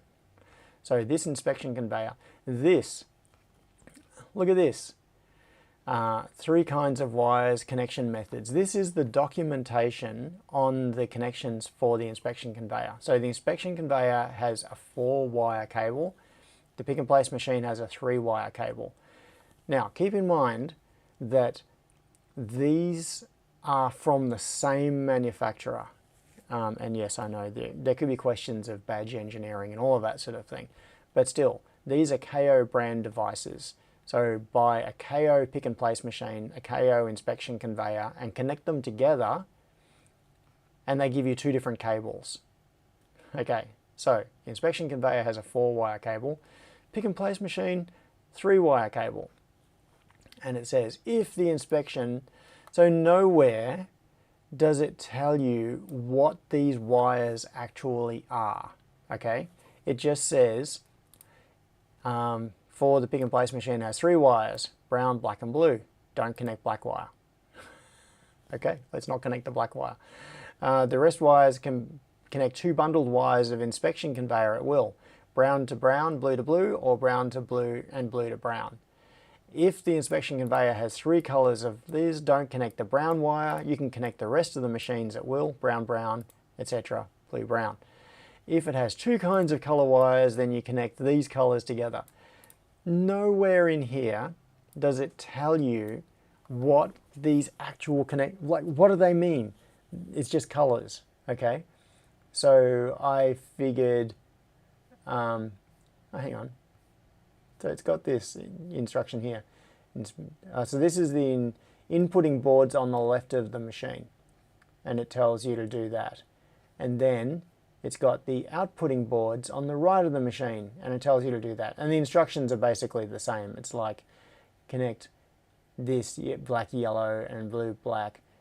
It's because the upstream, well, the conveyor has more wires because it is able to be both an upstream and a downstream machine, whereas the connections on the machine are dedicated upstream and downstream. So nowhere does it tell you what the colors mean. What are these connections? It just says connect blue to blue, and or blue to brown and brown to blue. And okay, so I have been on an epic mission to figure out what these connections are. I have been probing these wires with a multimeter while running jobs on the machine. So what I did was I just had a board with no paste on it, just so that I could cycle it through the machine over and over again. And then I did load operations and unload operations, etc. And I watched what was happening on these wires, and they make no sense at all. It's bizarre. So I ended up getting, emailing. I've actually asked this question a number of times. ID almost bet just dry contacts. Yeah, you would think so. They should be just dry contacts. That was my expectation. And so I've been asking KO tech support for what the connections are, and that's actually how I got these PDFs, was they sent me these as an explanation of how to connect them, because I was asking about connecting conveyors. I ended up having this backwards and forwards email conversation that is, so the thread is probably like 20 emails long. It's not just ask a question, get an answer. It was ask a question, get these PDFs, and then ask for clarification, get an answer that didn't make sense. Ask for clarification on that answer, get another answer that doesn't make sense. So it's literally like a 20 message long thread in email of me trying to get an answer. And in the very last message that I sent, I tried to make it as explicit as possible. So my question was, the way it was worded was something like, and of course there are language barriers and things to account for, so That's just the way it is. So it was, there are 3 wires on the machine, black, blue, brown. What do the colors mean? Okay, so that was my question.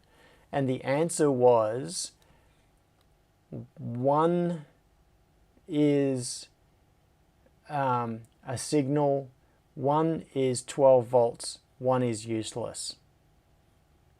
And and that was it. Like that was it was like that one sentence response. One is signal, one is 12 volts, one is useless. But which one? And like 12 volts relative to what? Where's the ground? Which is ground?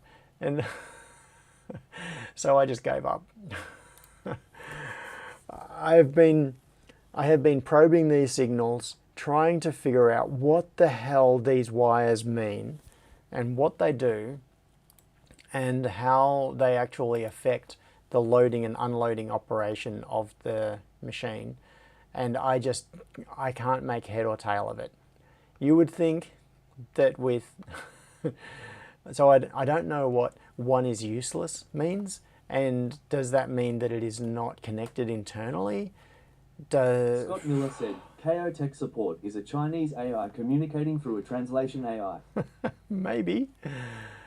Oh, maybe. But this particular person that I've been talking to at KO has been incredibly helpful in the past.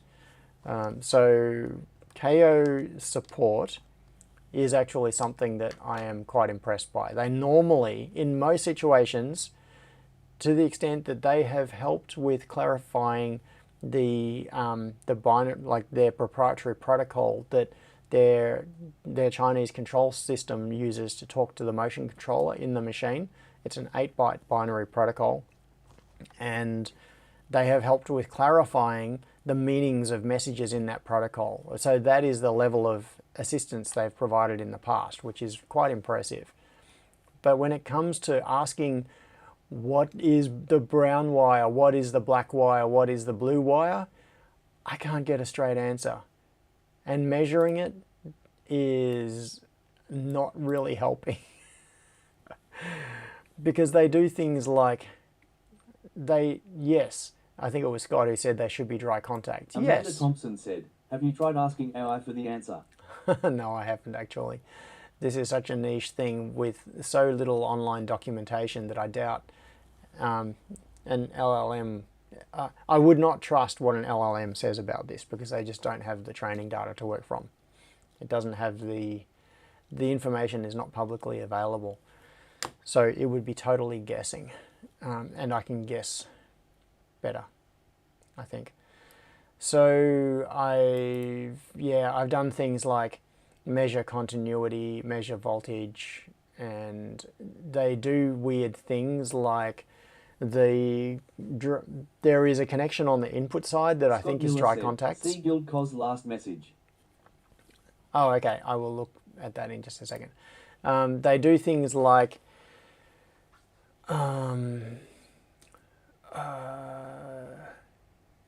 Gilco says, oh yeah, the way the signals work are through SMEMA. 12 volt goes into the transistor on the other machine, connects it to the signal, so that way it can detect if the machine needs stuff. Yes, I know. I understand the SMEMA stuff.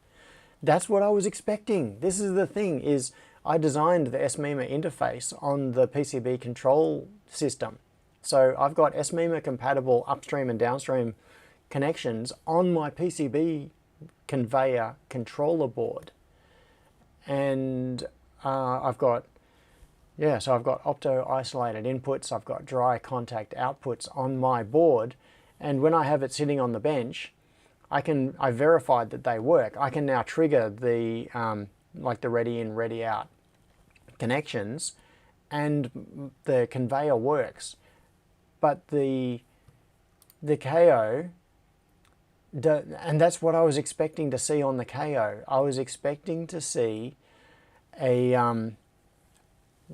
ready in, ready out connections with dry contacts and that sort of thing, but just, yeah. Anyway, I thought I had it because on the input side there was a dry contact that was open at least I think it's a dry contact that was open normally, and then I did a board load operation and it closed, which is when it would be signaling to the conveyor upstream that yes, I'm ready to accept something. And I then inserted a board and had it load onto the machine, and it was snapped into place, like it hit the end stop, the machine locked it in place, and it was then ready to do its pick and place operation, but it never turned off the accept signal on the upstream. Even when I then unloaded the board, it still had the accept signal on the upstream connection closed. It was just weird behavior that did not make sense. So that's enough of a rant about that. I was kind of, what's the term, crestfallen? I was disappointed that I could not figure this out, because I thought, there are 3 wires. How hard can it be? And I understand what SMEMA does. Like, I know what it should be implementing, and I could not figure out how it was behaving. So I've decided that I'm going to ignore their connection. So this is the downstream inspection conveyor connection on the right hand side of the machine. It looks like it's on the left here because this photo is taken from the back of the machine. The upstream downstream connections are on, like, underneath. This is sort of inside underneath the machine, but looking at it from the back side. And that's the incoming side, which is on the right of the chassis from the back, but it's actually the left when you're looking at the front. So, oh yeah, you can see both of the connections right there.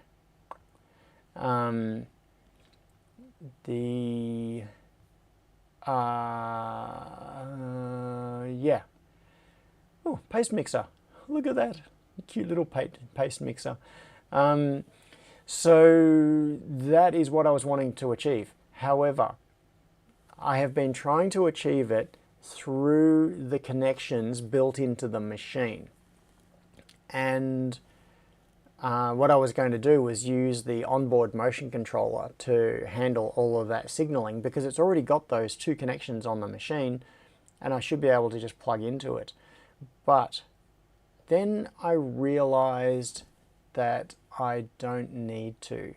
I think I can implement this using the Open KO controller, and I have 2 options. I can signal over CAN bus. So what I can do is, I've got, the way the SMEMA connections work is with, you know, dry contacts and optos and that sort of thing as electrical connections between the machines.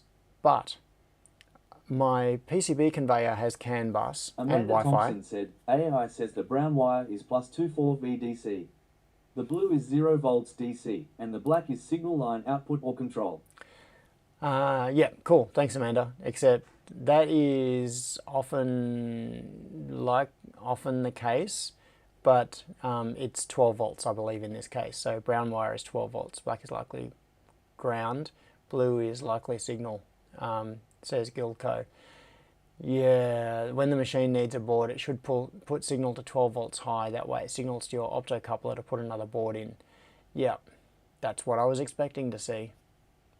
But the behavior is weird. It's weird.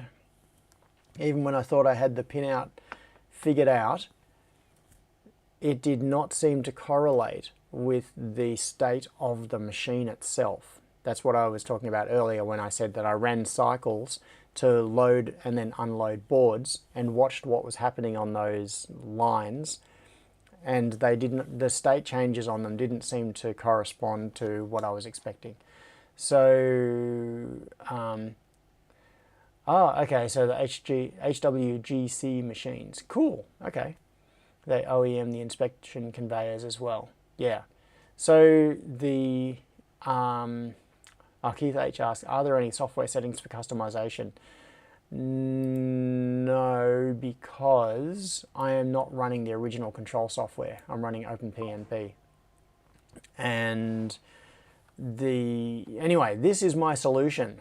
My solution is, okay, two possible solutions. I have a back channel, I have multiple options for back channel connections between the pick and place machine and the conveyor.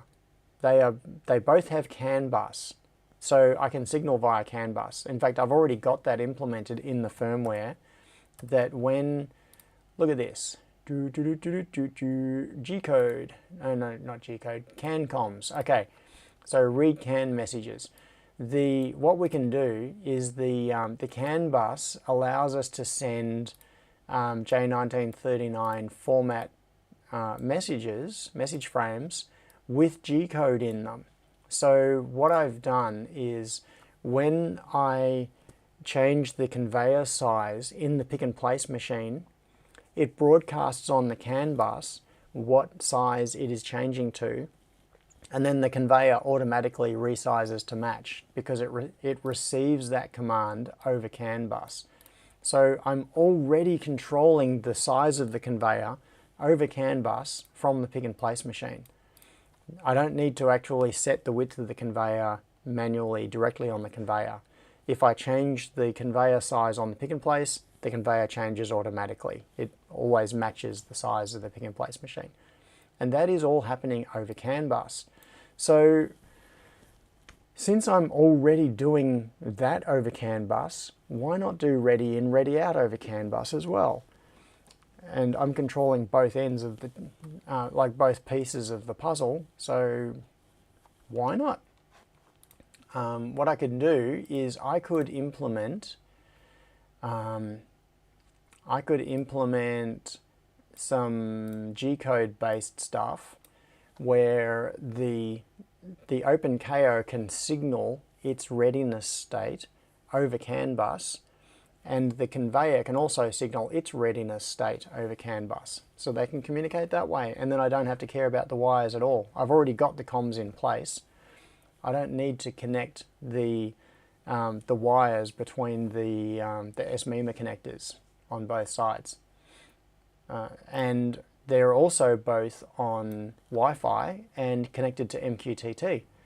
So I could do it, synchronize it all over MQTT. The other solution is that I can add SMEMA interfaces on the Open KO board itself. So the Open KO controller, which is running the pick and place machine, is what implements CAN bus, and it's got Wi-Fi on it because it's got the ESP32 on it. So that does the MQTT, and I'm just opening Fusion in the meantime. So I don't need, anyway, I could argue with these wires, and I could spend ages trying to make it work, or I can just implement it in firmware. Everything is already there. I don't need these wires plugged in. I have comms between the pick and place and the conveyor already. It's just not the ready in, ready out signal. So I'm just looking for Superhouse projects. Open KO. Here. You will see it in just a moment. Crispian says, crikey, the length of the reflow oven. Yeah, reflow ovens are huge. That is not, if we come back to this, where is it? Here. Yeah, reflow ovens, good reflow ovens, like this one is 4.6 meters long. The decent reflow ovens are really, really long, and that is quite a problem when you're trying to get linear space for a production line. So that's one of the reasons that I like Xeon's little IN6. It is tiny. It is so small. It is like a really, really small reflow oven. The Xeon's IN12, is it an IN12? I think it's an IN12 that Xeon has, is not quite 4.6 meters long. It's a bit less than that, but it is still pretty long. And the it's just because thermally, it makes it a lot easier to have a longer oven than a shorter oven, because the board is moving through the oven at a constant speed on the conveyor belt. So the duration that it spends in each zone is a function of the length of the zone and the speed of the conveyor, and the transition between the zones depends on thermal isolation between them. So within the oven itself, you've got thermal zones, like little chambers, and if you want one zone to be, I'm just going to make up some numbers here, say 180 degrees, and then the next zone you want to be 250 degrees, you've got to be able to control those zones independently and not have heat from the 250 degree zone spill over into the 180 and bring its temperature up. Anyway, yeah, so you see what I mean.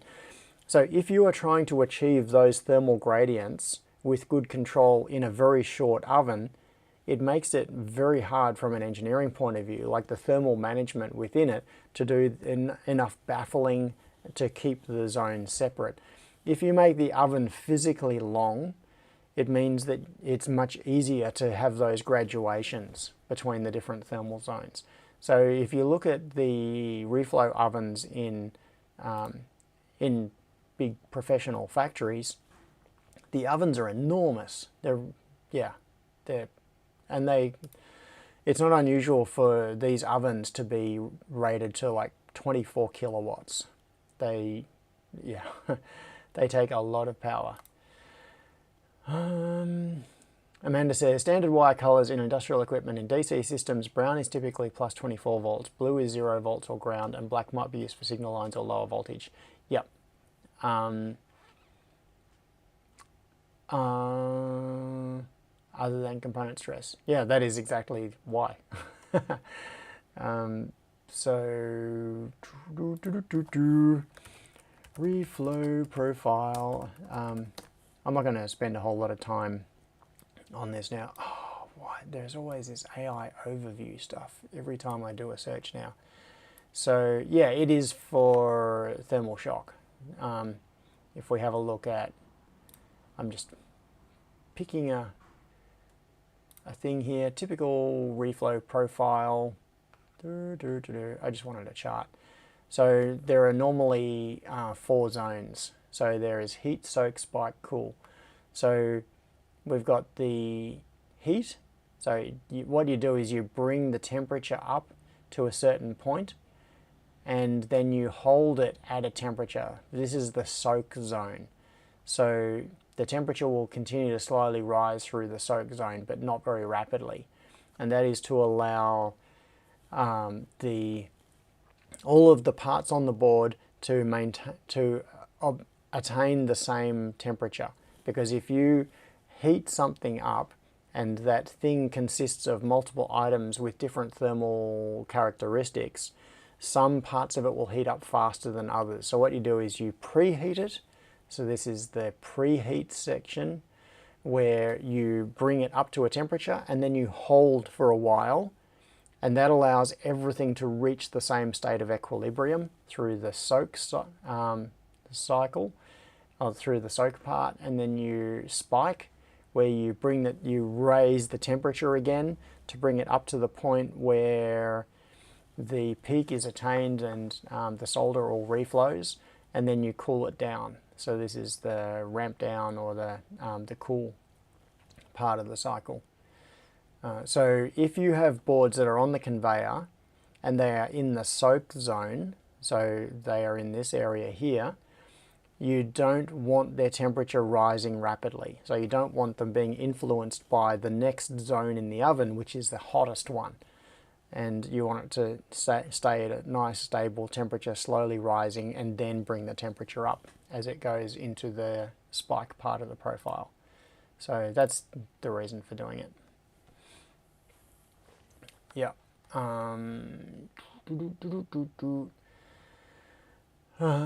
Gilco says thermal profiling is a big part of qualifying a PCB in aviation land. Yeah. And there are other. I just gave like a very brief summary of it, the concept of the 4 zone reflow profile. but there are other reasons for it, like activating the flux during that phase, so that what you're doing is giving the flux time to act on the surfaces and penetrate any contaminants and things that are on the surfaces and allow the solder to wet. So what you're doing is, during the soak phase, the flux is acting on the surfaces and preparing them, so that when you reach the spike phase and then the solder actually melts and flows, it can bond onto those surfaces. So the soak phase is important both for bringing everything up to thermal equilibrium, and also for giving the flux time to work and prepare the surface for the actual reflow. Who would have thought that it's so complicated, just melting solder? Anyway, so my summary is, if I bring this up here, this is the OpenKO controller, which is now running on an S3, and it has so we've got let's get rid of that. No, I'll open this and then I'll get rid of the data pane on the left, and then I'm going to feed myself because I'm hungry. Yeah, so this is the OpenKO controller. So we've got power in, we've got USB, we have the connection to the KO. So it's got the serial comms that go to the KO. We've got a couple of USB ports here with the USB hub, so that we can connect to things like a camera or a feeder controller or something like that. There's a little status LCD, beeper, RGB LED. There's a connection here for an external LED strip, so that we can do like white towers or whatever we want to do. And there's a CAN bus interface here. So we've got CAN termination and the CAN bus, and the CAN bus can then be used to connect to adjacent machines in the line. And there's the CAN transceiver. I should swap that out for a fully a fully galvanically isolated transceiver. I think it's still got like the SN65HVD 231 on it, just the generic 3.3 volt CAN transceiver. So my options are use CAN bus, or I could implement the SMEMA style ready in, ready out signals on this controller. And then I am controlling the signals and I know exactly what they're doing, and that would make integration easier. So as the little philosopher says, why not both? So I'm thinking of, I just got a notification of the barbecue because it's in my calendar. So I'm thinking of, if I revise the hardware for the OpenKO controller, I might add the upstream downstream connections on it, just for compatibility, so that it's easy to implement a direct electrical connection. But in the meantime, I can make it work by adding firmware support for it. So on CAN bus, I can just advertise the status, and the two devices can communicate. So this is the firmware for the conveyor. I can do matching things in the firmware for the pick and place controller, and then everything will be good, I believe. What am I doing? No, that's the wrong firmware. That was another window that just happened to be open. So this one, where is it? I must have had it, oh, here it is. I had it open here. So this is, yeah, in here. So I need to think about that. That's a that's something I can solve. Crispian said, had food, feeling fat now. Feeling fat. I need to have food so I can feel fat. All right. PCB conveyor. Yeah. Anyway. So the good news is unload when ready in, ready out works on the conveyor. The bad news is integrating it with the KO turns out to be a pain. The subsequent good news is we can avoid this whole problem and do the comms over CAN bus instead. Dodgy says, just had pancakes, feeling satisfied. Pancakes. Oh, I haven't had pancakes for ages. I used to make them regularly. Yeah, they're such a simple thing and so delicious. Not having a kitchen, I think, is a bit of a problem. I've been camping for nearly 3 years now. It's I do not have access to a proper kitchen. So yeah, I have effectively been camping for nearly 3 years, which changes what you can do. So I've got an air fryer and a microwave, which you can do a lot with just those. But like a stove type setup lets you do things that I can't currently do, that I have not been able to do. So doing things like pancakes is not that easy for me at the moment. I wish I could. So, yeah, with strawberry jam. I like them with butter and maple syrup. College student dorm cooking. Except in college, barbecue pancakes is Shaq's Tech. Colleges typically have good cooking facilities. Much better than I have access to at the moment anyway. I need to do that. So one of my projects, once I have done the major renovations out in the workshop area that I'm working on at the moment, once the mechanical workshop is all set up, my next thing is to renovate the bathroom in the back of the factory here, because that is substandard. I want to rip out the internal wall, put in a shower, like do a full renovation of that bathroom, and also build a kitchen at the back. Got a reflow oven there, yeah.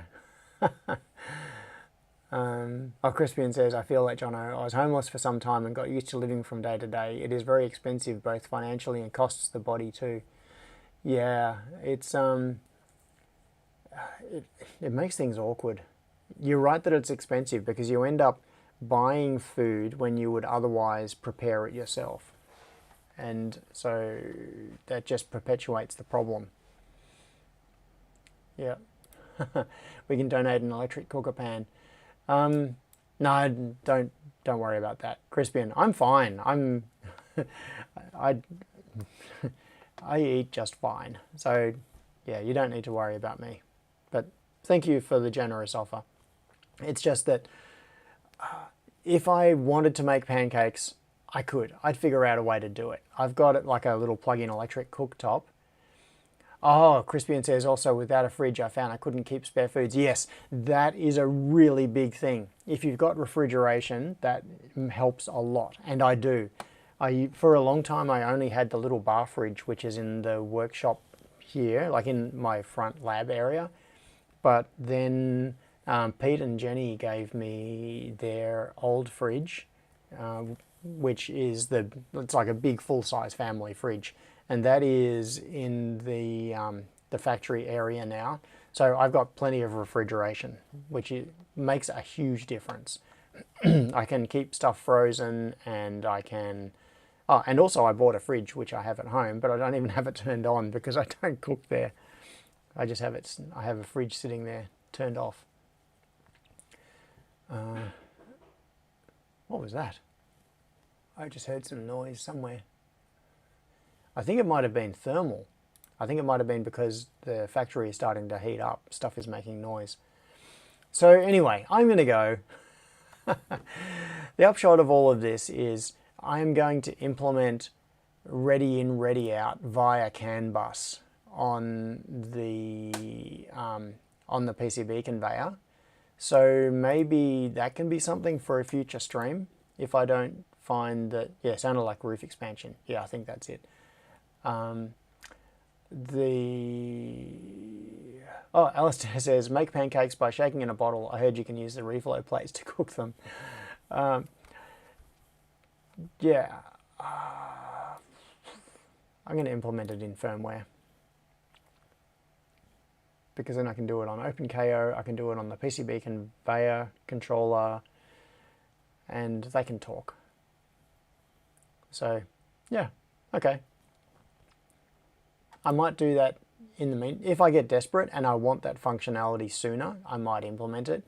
But it is probably something I can just do on a stream.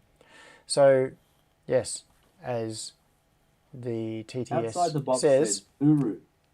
Uru Crispian, and Uru everyone else. I will catch you next time. Thanks for coming along. Remember, no barbecue, but there will be one next month. So, see you then. Bye.